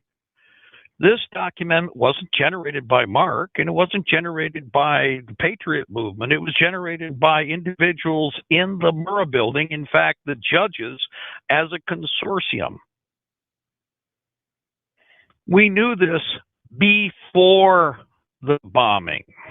Now, here's another place you need to look at. It's called Camp Gruber. Write that down, Frank. Camp Gruber. We weren't sure what location, but about 180 miles from Oklahoma City is a facility called Camp Gruber. It's a National Guard facility. It wasn't an active Army base. Still is very active with spook and kook operations. Well, a couple months before the Oklahoma City, more than a couple months before the Oklahoma City bombing, a compound went up. It was built. It was rectangular. It's about 80 yards long. It was about 40 yards wide. No, 45 yards wide, forgive me. It was a cyclone fence. The cyclone fence went up first. It was a 10-foot fence. It had privacy stripping woven into it, brand new. A brand new power supply was taken out to this area from the main power grid off of Camp Gruber. This was located out in the old transportation area, and the site was built up with GP medium and large tents for what obviously were classroom areas. There was a loading gantry made up of gravel so that material brought in by truck, you could back up to it, pull the stuff off the truck without a loading ramp. And then there are 4 side-by-side Quonset portable maintenance tents. Now, at the end of them, if you're looking at it from above, we'll say to the right and closest to the right side of the fence, there were 4 GP medium tents built in behind that, put in place. At the front were 4 more fenced-in compound areas, little compound areas big enough for pretty big vehicles. Now, Frank, nobody knew what this site was about, but it was being photographed from the air. I'll qualify that in a minute. Frank, in the first little compound in front of the first Quonset, there's a trailer. Then there's a pickup truck in the next one. Then there's a Humvee in the other one. And in the fourth one, there is a Ryder moving truck. Okay. Now, this complex was built up and operated for an extensive period of time. About a quarter mile down the road in the range area, half mile actually, there was an armored grandstand built. And for some strange reason, somebody was taking objects that had wheels on them out in front of those grandstands and blowing stuff up. Now, just before the Oklahoma City bombing took place, the site shut down and everything inside that compound was moved. Ryder truck really jumped out. It was like, why a Ryder truck? Well, wait a minute. We know more about that in a minute. Here's what's fascinating. I have a stack of photographs. They are intelligence collections photographs. They are, in fact, really beautiful. They were done with high-resolution telephoto lenses by the Oklahoma Highway Patrol. The Oklahoma Highway Patrol recorded and documented this bomb-making site before the Oklahoma City bombing. How did they do this? Well, the pilots for the governor's executive air transport would be flying across this area during their outbounds when they were moving around. They're moving the governor when they'd replace a plane because they had more than one plane for the governor. If one breaks down, they don't try to fix it in place. They go send another. As these pilots flew over the area, they identified and saw the construction that was going on at Camp Gruber, so they started photographing it. They photographed it from its original construction through to its evacuation. I have 6.5 inches. If you think about how thin a single photograph is, I've got 6.5 inches of the images from the photo reconnaissance done by the Oklahoma Highway Patrol monitoring this bomb-making site. That Ryder truck is the exact same Ryder truck that supposedly was parked right next to the Murrah building. That supposedly took half of it down. Yeah, which probably isn't the case because the bomb-making classes, I think, were a deception for interactivity, kind of like with what we would see later on 9/11 with the destruction of, say, Building 7 and the towers. I believe that they were pre-demolition. The argument is that it was. I know most everybody who were either survivors or people who were law enforcement, they all came to me. I've been doing this for 35 years. I've been doing it for 45 years if you count behind the scenes. I interacted with all of these people first person, Frank. Not somebody said, somebody heard. I sat down in Tulsa, Oklahoma in the week before the Oklahoma City bombing and was given this entire portfolio by the pilots and the individuals who did the photo reconnaissance and photography of Camp Gruber. This isn't somebody said, somebody heard. These individuals flat out, anytime I dealt with people who were whistleblowing, or in this case, knew they were in a war, every time, the first thing he says, Mr. Koernke, I don't want to know anything about what you're doing. I'm not here to find out anything about you. Mr. Koernke, I would like to show you something. And so these gentlemen, at a meeting that we had at Tulsa, about 20,000 people in attendance. We didn't have 1 or 2 or 100 people. We had rallies in Florida that had 100,000 people in attendance that I spoke to. In Tulsa, we had 20,000 people. They had to expand the area 3 times for the number of people that showed up. But before and while they were standing there waiting for me to speak, these individuals, I had another party came and said, Mark, we got somebody that needs to speak to you. So I did, of course, stepped off to the side. And in a private area, we sat down and he said, Mr. Koernke, we need to show you something. What do you, and he didn't say, he didn't infer. They do exactly what I do with you when I ask you questions. That's how you learn, but also find out things about people and how much they do know. And he didn't say, this was a bomb factory. He said, Mr. Koernke, let me show you these pictures. What do you think this is? Well, it was pretty obvious what it was. The government had a bomb factory, which was probably going to be used for not just the Oklahoma City bombing, but for a whole lot of other bombings. Because in order for you to train government terrorists, Mossad and other government terrorists, you have to have a practice place. And the Oklahoma City bombing was part of a much bigger picture. All the characters involved were either spit swapping ring knockers or they were foreign operatives. Let me ask you something. Did you ever hear about the Chevy pickup truck that was called in as an all points bulletin that when the Murrah building blew up? As it blew up, as a matter of fact. No.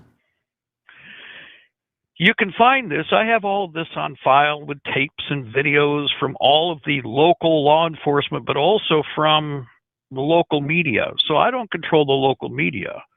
But as the bombing took place, witnesses described a Chevy pickup truck with 3 non-Hispanic, brown-skinned individuals leaving the scene, leaving the area at high speed. Are these the John Does? These are individuals. Well, they are John Does, but here's the thing. The truck was stolen. Here's what's really bizarre. It was a custom pickup truck. It was a classic, I think like a 69 Chevy, and it was painted, was it red to yellow or yellow to red? God, I have to look at the notes. Anyway, the truck was painted, I believe it was painted yellow. Okay, I'll go that way. But anyway, it was specifically a Chevy truck. It had been stolen that morning before the bombing. The individuals are specifically noted by the Oklahoma Police Department as 3 and particularly stated non-Hispanic foreign individuals. In other words, brown-skinned individuals. And that's where they left it. Now, do you know that the Fed recovered that truck? I did not. Here's the fun part about that. The Fed recovered the truck and never told anybody.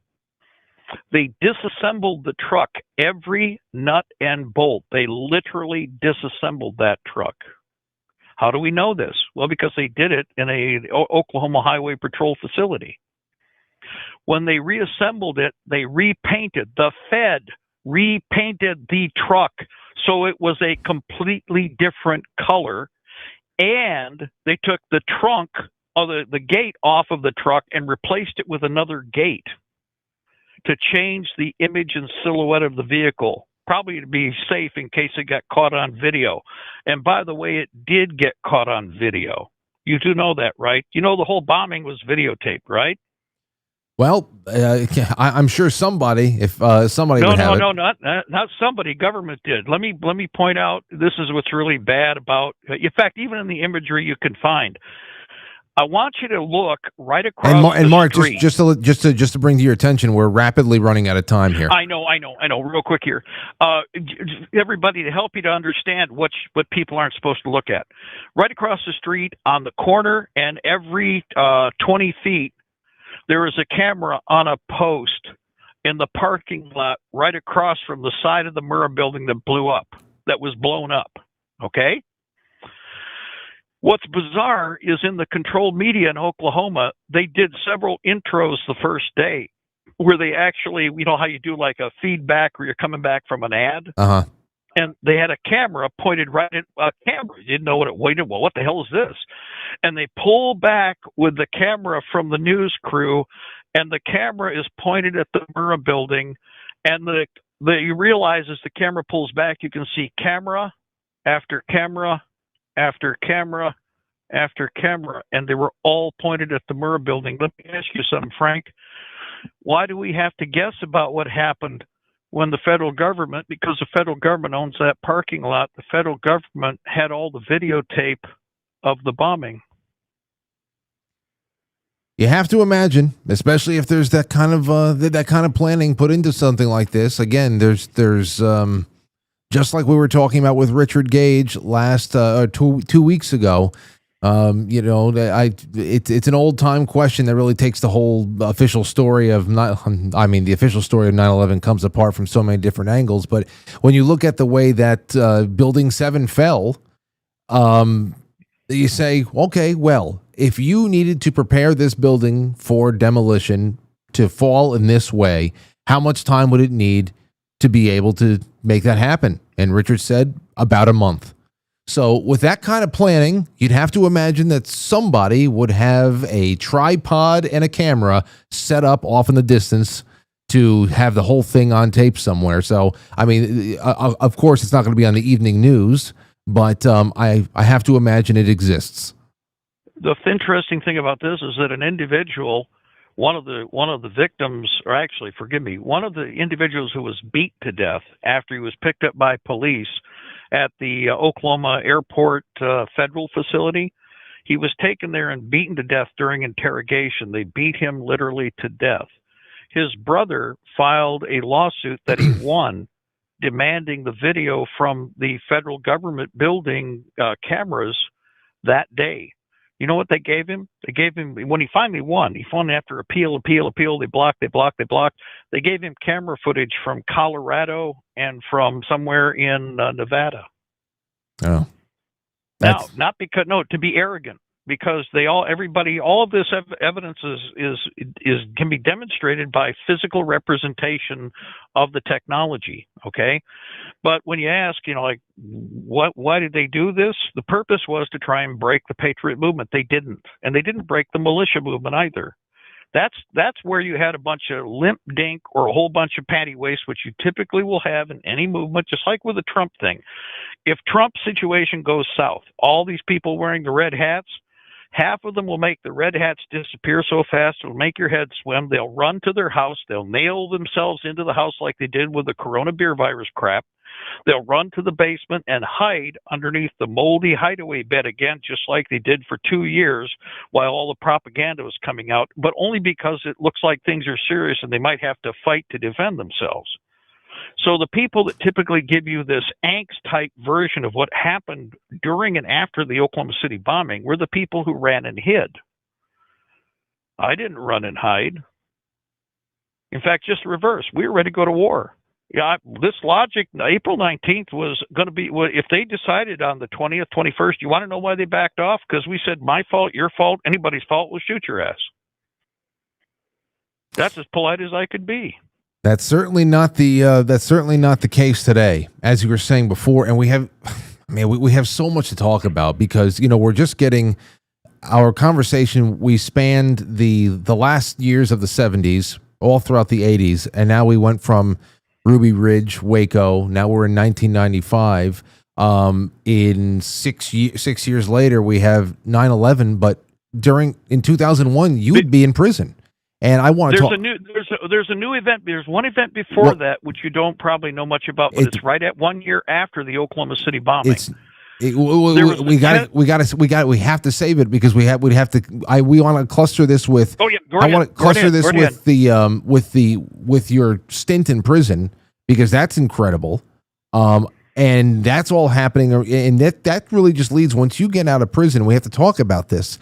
And I hope we were able to get it all in tonight, because that maybe we can do. Can we do this in 3 minutes? Is it possible to do it in 3 minutes? Because go ahead. We can give you a cursory overview. Go ahead and ask your question. Go ahead. Well, because when I was looking through just the profile of everything that's going on with you and where you've been and all that, I saw that in 2000 there was a bank robbery in town, and you weren't a suspect in it, but for some reason you were still evading police. and that you were hit with charges for vehicular crimes, or whatever, trying to get away from cops who were pursuing you. Who I don't know if they thought you were a suspect or not, but you did not rob the bank, just like you did not talk to Timothy McVeigh. But they threw the book at you, and you went. You were in jail for about 7 years or so. So you were actually in prison during 9/11, right? Right. Actually, what's funny, it's a skew because there are different charges, different cases that we're talking about here. Because they tried twice to grab me and they failed the first time. So you probably have to sort that out if you take a look at the timeline. That's why this would take even longer. Okay. Because the original, here's the thing. The bank robbery was coordinated. The guy came into I'll just give you an example. The guy came into the bank. He hands the teller a note. The teller gives him the money. We're pulling up next to the bank, downtown Dexter. I've lived there all my life. That's the bank I bank at. Okay? Huron National Bank is what it used to be. It's changed names. We drive by, we pull up, and this guy, he doesn't come anywhere near us. In fact, he's in the bank. We go by, he comes out of the bank. Okay, so the teller, now you listen to this carefully because this is all on tape recording, which we have. The teller calls the police, 911. Hello, 911.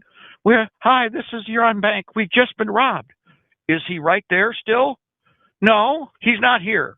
Where is he? And all the tellers and the manager are at the bank window. Well, he just went out the front door. He went across the street. He turned and he went over to the sheriff's office. Did you hear what I just said? The bank robber went to the sheriff's office? If you look at the little town of Dexter, right in downtown, he walked right out, and they said, well, was it Mr. Koernke? He goes, no, it wasn't Mr. What are you talking about? You mean Mr. Koernke? No. They knew immediately. They were planning let's just say a party down the road. We know this. We actually didn't just piece it all together. I had sheriff deputies come up with documents. Guys, I know a lot of people. Okay, I've known people for decades. Lived in the community. So I have, for instance, on the dispatch tapes, there are 3 versions of the dispatch tapes for the attack on me. There's the one that the county finally surrendered after a month's worth of court battle. When they surrendered that, within a minute. But Mark, let's cut right to the bone of this. If you didn't rob the bank, what did you get charged for? Well, eventually I got charged with eluding.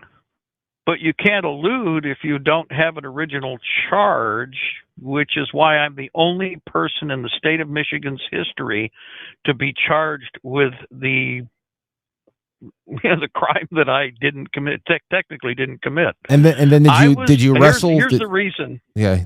Well, here's one of the reasons to understand. I'm what is called a Category 11 political prisoner. You probably never heard that term. The January 6ers are Category 11 political prisoners also. Now, this is a term from in the system. It means that you are targeted for, a cooperative attack by the judges, the prosecutors, and even your lawyer. How do I know this? Well, I had people turn the computer screens right around, and I got a chance to read everything that was in the files. Oh, that's right. I know a lot of people, but there's a lot of other people I've affected. If I've dealt with a million to a 10 million or 20, I've affected or contacted or somehow somebody's heard what I've said, they didn't know what my works are. Because of this, there are a lot of people of like mind.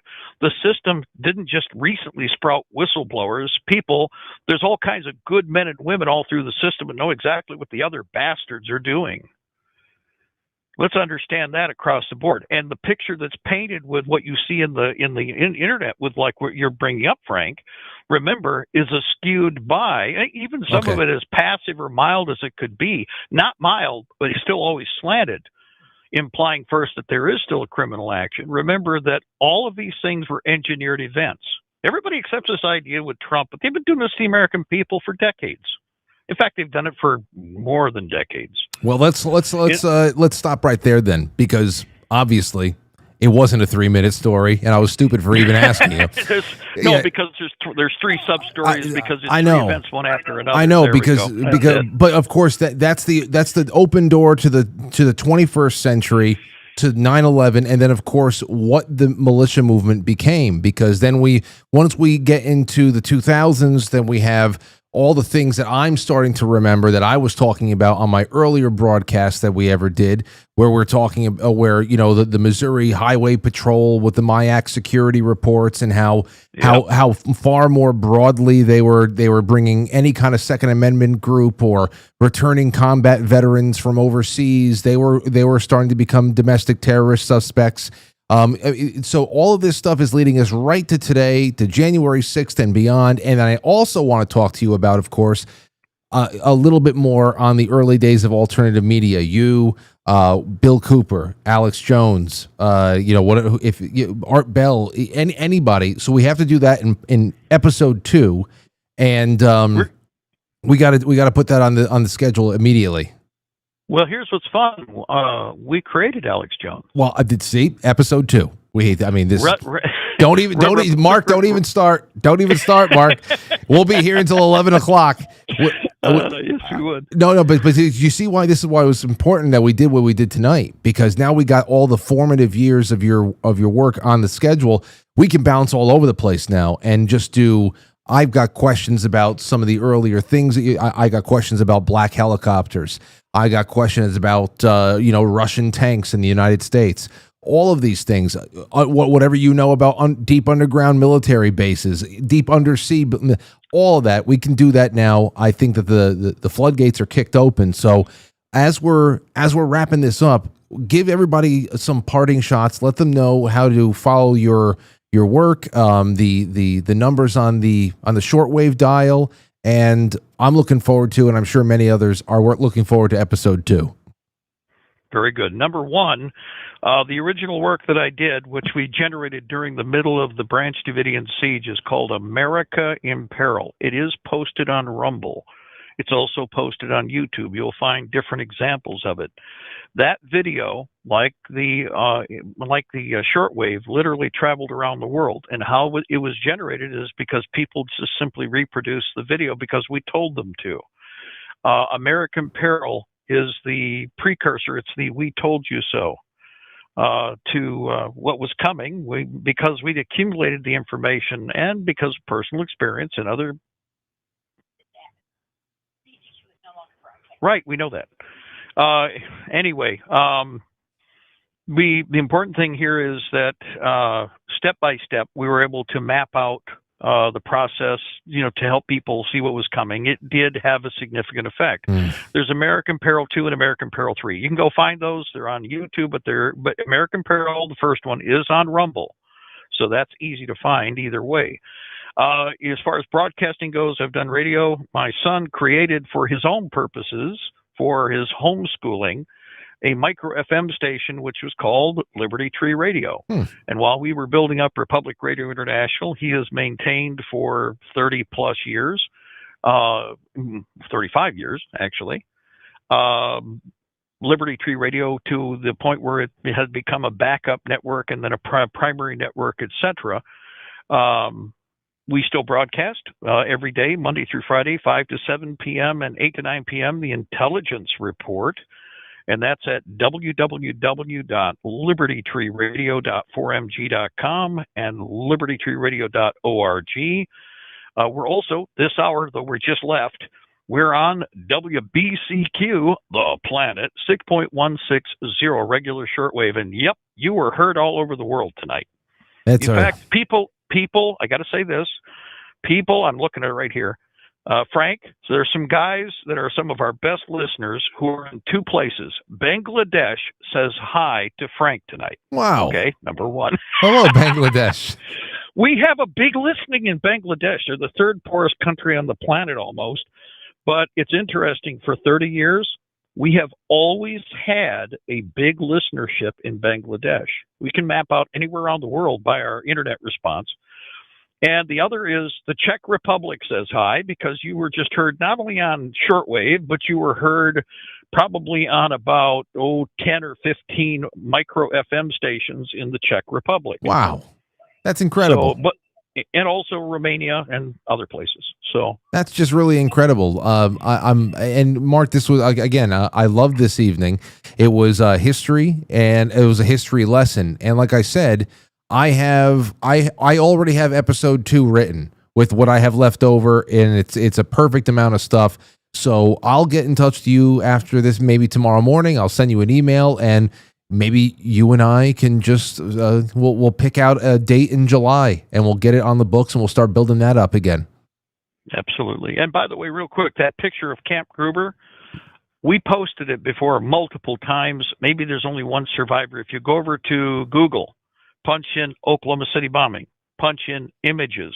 Amazingly enough, it may have survived. You will see the image I described for you. For anybody that's listening, all of your listeners, this is part of history that they want to avoid, because it changes the whole concept of what was actually transpiring. And they didn't succeed. Guys, listen. I'm still alive. It's good to know. It's good to know. It's good to know that, sir. Certainly. You keep kicking out there. Please keep the fires burning. Well, I'll tell you what, Frank, appreciate you having me up. This is fun, because I've always done radio on the fly, by the way.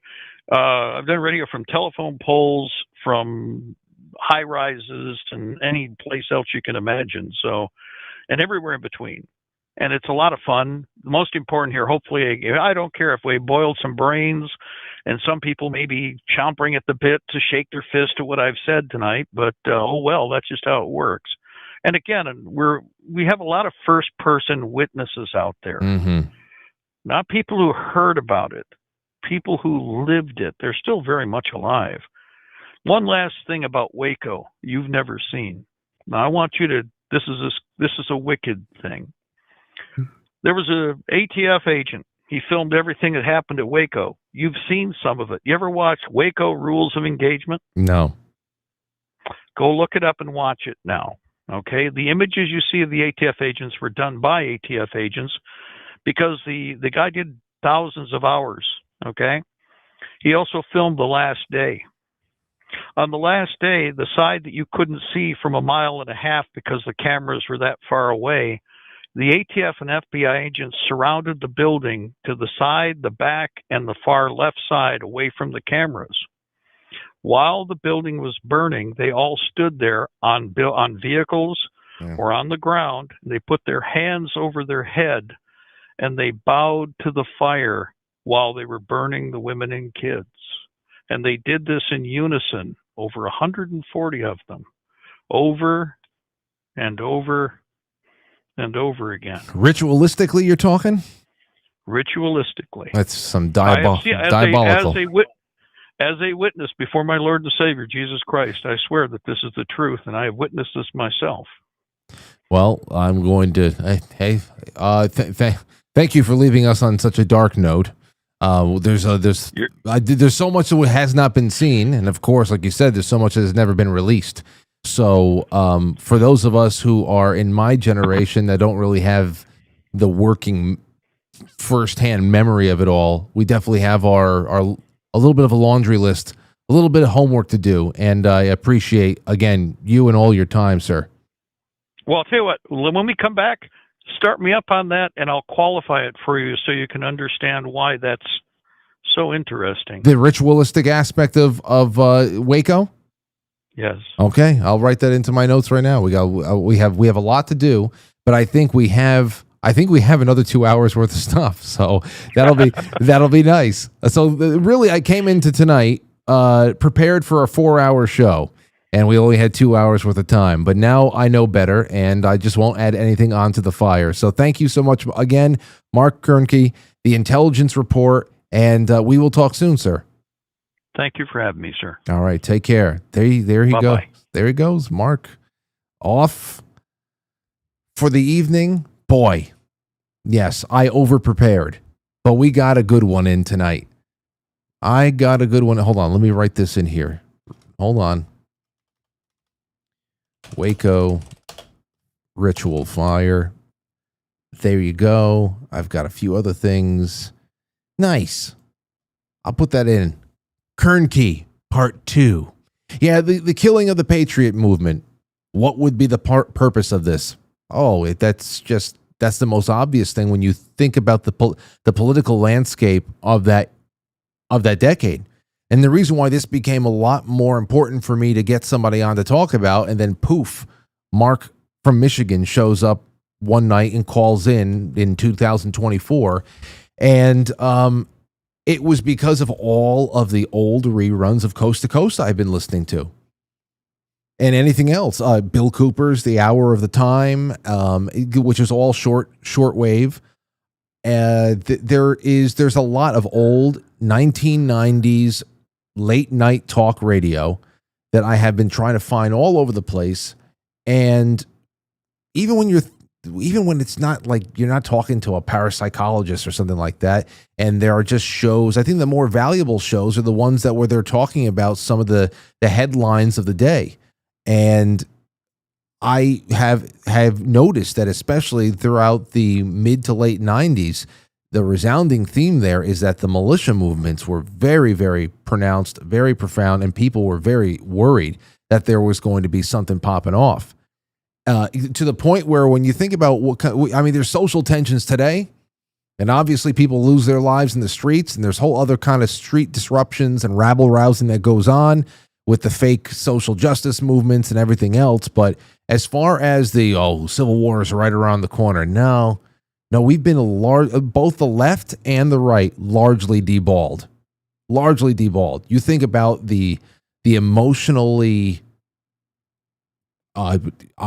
crippled left, and I mean there's no real confrontation. They are an online movement, and it's led by mentally ill women, and it's just crazy. And then the right there too is,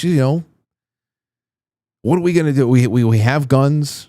We are prepared to defend our homes, whatever. But as far as are we ready to go out there and stand off against tyranny? I don't really see that readiness yet. I don't see that readiness anywhere, because I think it's all been coming backwards since the 90s. And you can see why.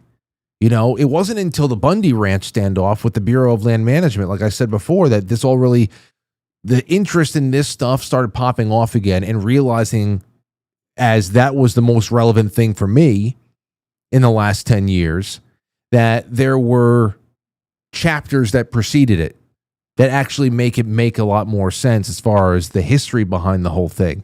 But at that point, we had already been heavily set up for failure by what had gone on in the 90s. In 2009, we had that, like I just told Mark, the Missouri Highway Patrol reports, the MIAC security, whatever they were called, I forget. That gained a lot of attention. We had just had set ourselves up at the new studio, the first studio, in 2009, and I saw a lot of people reporting on it back in 2009, including InfoWars and all that. It's like some of the only those are the only types of people who were reporting on it. That Rumor Mill News, the Chans, all that. And the Missouri Highway Patrol, they gained a lot of attention from people. It was the modern militia movement that they had, the report was titled that or something like that. And it was just broadly classifying militia members, Second Amendment groups, combat veterans who were returning from war zones, and more as domestic terrorist risks. And it was retracted after backlash, but I mean, it's only ever grown in that respect as far as what the feds at large, not just state and local governments and police forces, but the entire initiative from coast to coast. Then you have BLM, Black Lives Matter, 2012, when things really started burning in Ferguson, and you go to Baltimore and all the big metropolises for one reason or another, but especially with Ferguson. I remember when Oath Keepers showed up in Ferguson. We had Stuart Rhodes on the show a couple of times because he was good friends with Chris Ann Hall, and we had lost contact years before he got swept up in the January 6th stuff. But Oath Keepers was there on the ground in places like Ferguson. And the media was trying to call them, look at these white people showing up with their guns and all that stuff. What are they trying to do? And meanwhile, every interview that they gave someone from Oath Keepers, they're just like, we're here to protect the protesters. We're trying to make sure that the protesters' rights to actually who are not, burning and smashing and pillaging and all that shit are not abused by any of the feds. And of course, the media are just like, yeah, right, yeah. You care about black protesters. Like if you have a grievance and you're protesting in an acceptable way, yeah. And they didn't like giving any of that airtime because Oath Keepers were out there, not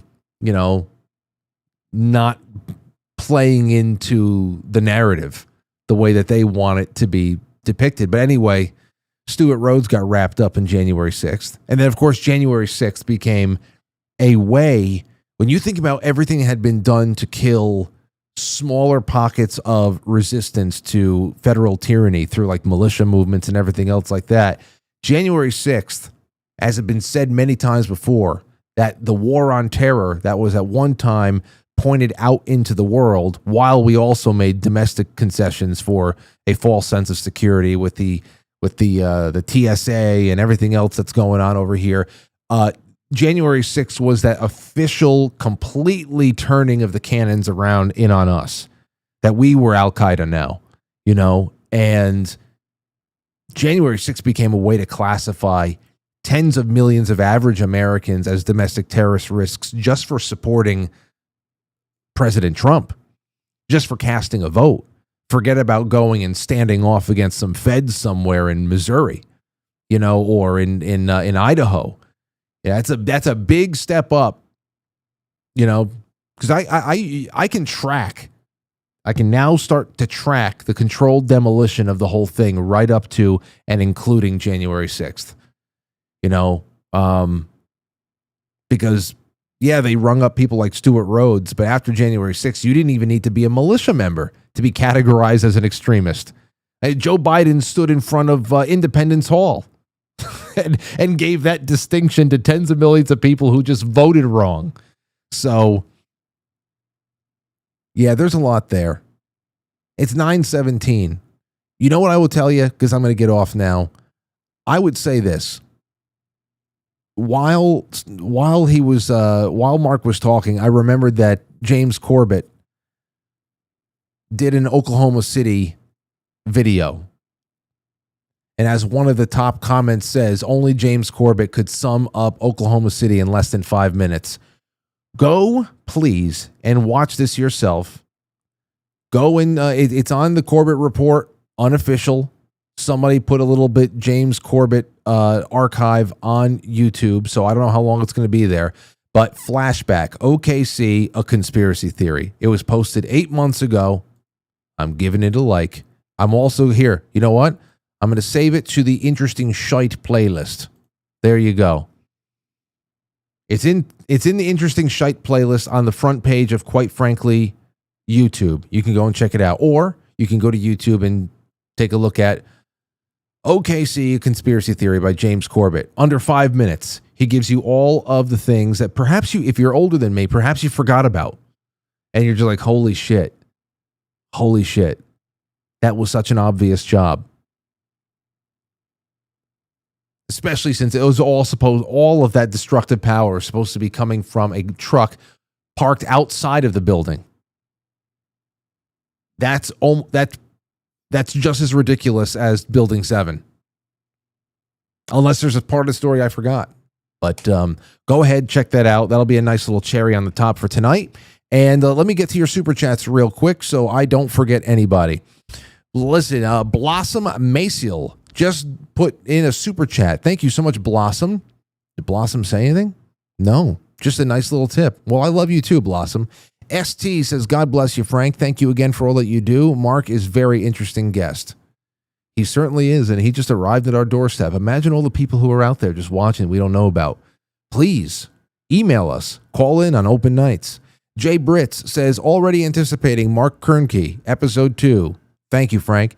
Joe Martinez, thank you so much, Joe, for the tip. Max Meeks says, God forbid that regular Americans publish books with relatable content. The American Exile trilogy. And Kelly Silva says, God bless you, Frank. Have a great night. And I already typed out a whole message, but it wouldn't let me send it in for some reason. Well, you know what? Send it into email then. I want to see what the whole message was. And I'll write back to you, I promise. I do a lot of writing back to people. I don't know how I find the time, but it's important to me. I try to do as much as I can. All right, over on Rumble, we have a nice group over there. Thank you so much for everything. And on quitefrankly.tv, the gold pills. Let's get to those right now. The first one up is Safety Net. Says just a simple love bomb. Well, thank you, Lynn. C. Blanche, Witchy Poo, Stephen and Lori says such an awesome show. Looking forward to Mark's return. Thank you, Frank. And the Sentinel says interesting show. Well, thank you, Sentinel. And tip of the cap to Molly out there. All right, guys and gals, you've been wonderful to hang out with. And thank you again to Mark. And we are going to work him out a date for part 2. All right. Tomorrow night is Thursday. And we've got a big AI plate of shit for you. Holy hell. It's going to be a good one tomorrow night. Scary, interesting, funny at times.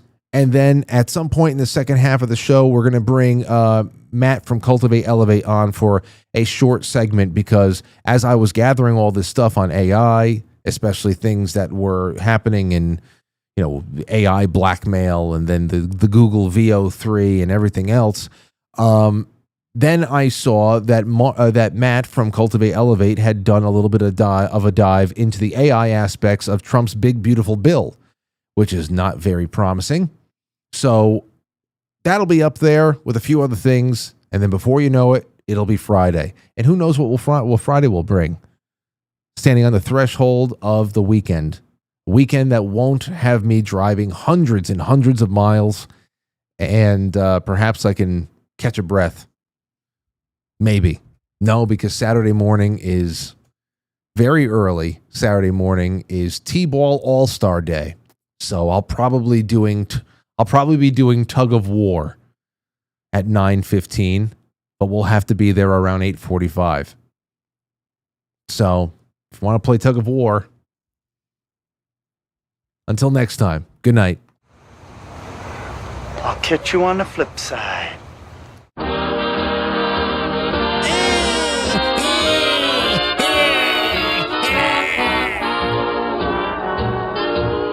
All right, everybody.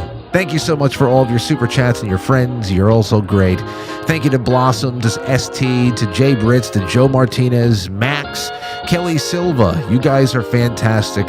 All my love to you. Also, Jay Semo on Rumble. He just broke the blockade. Our one and only Rumble rant. All right, guys. Until tomorrow, I'm going to go release the scratching.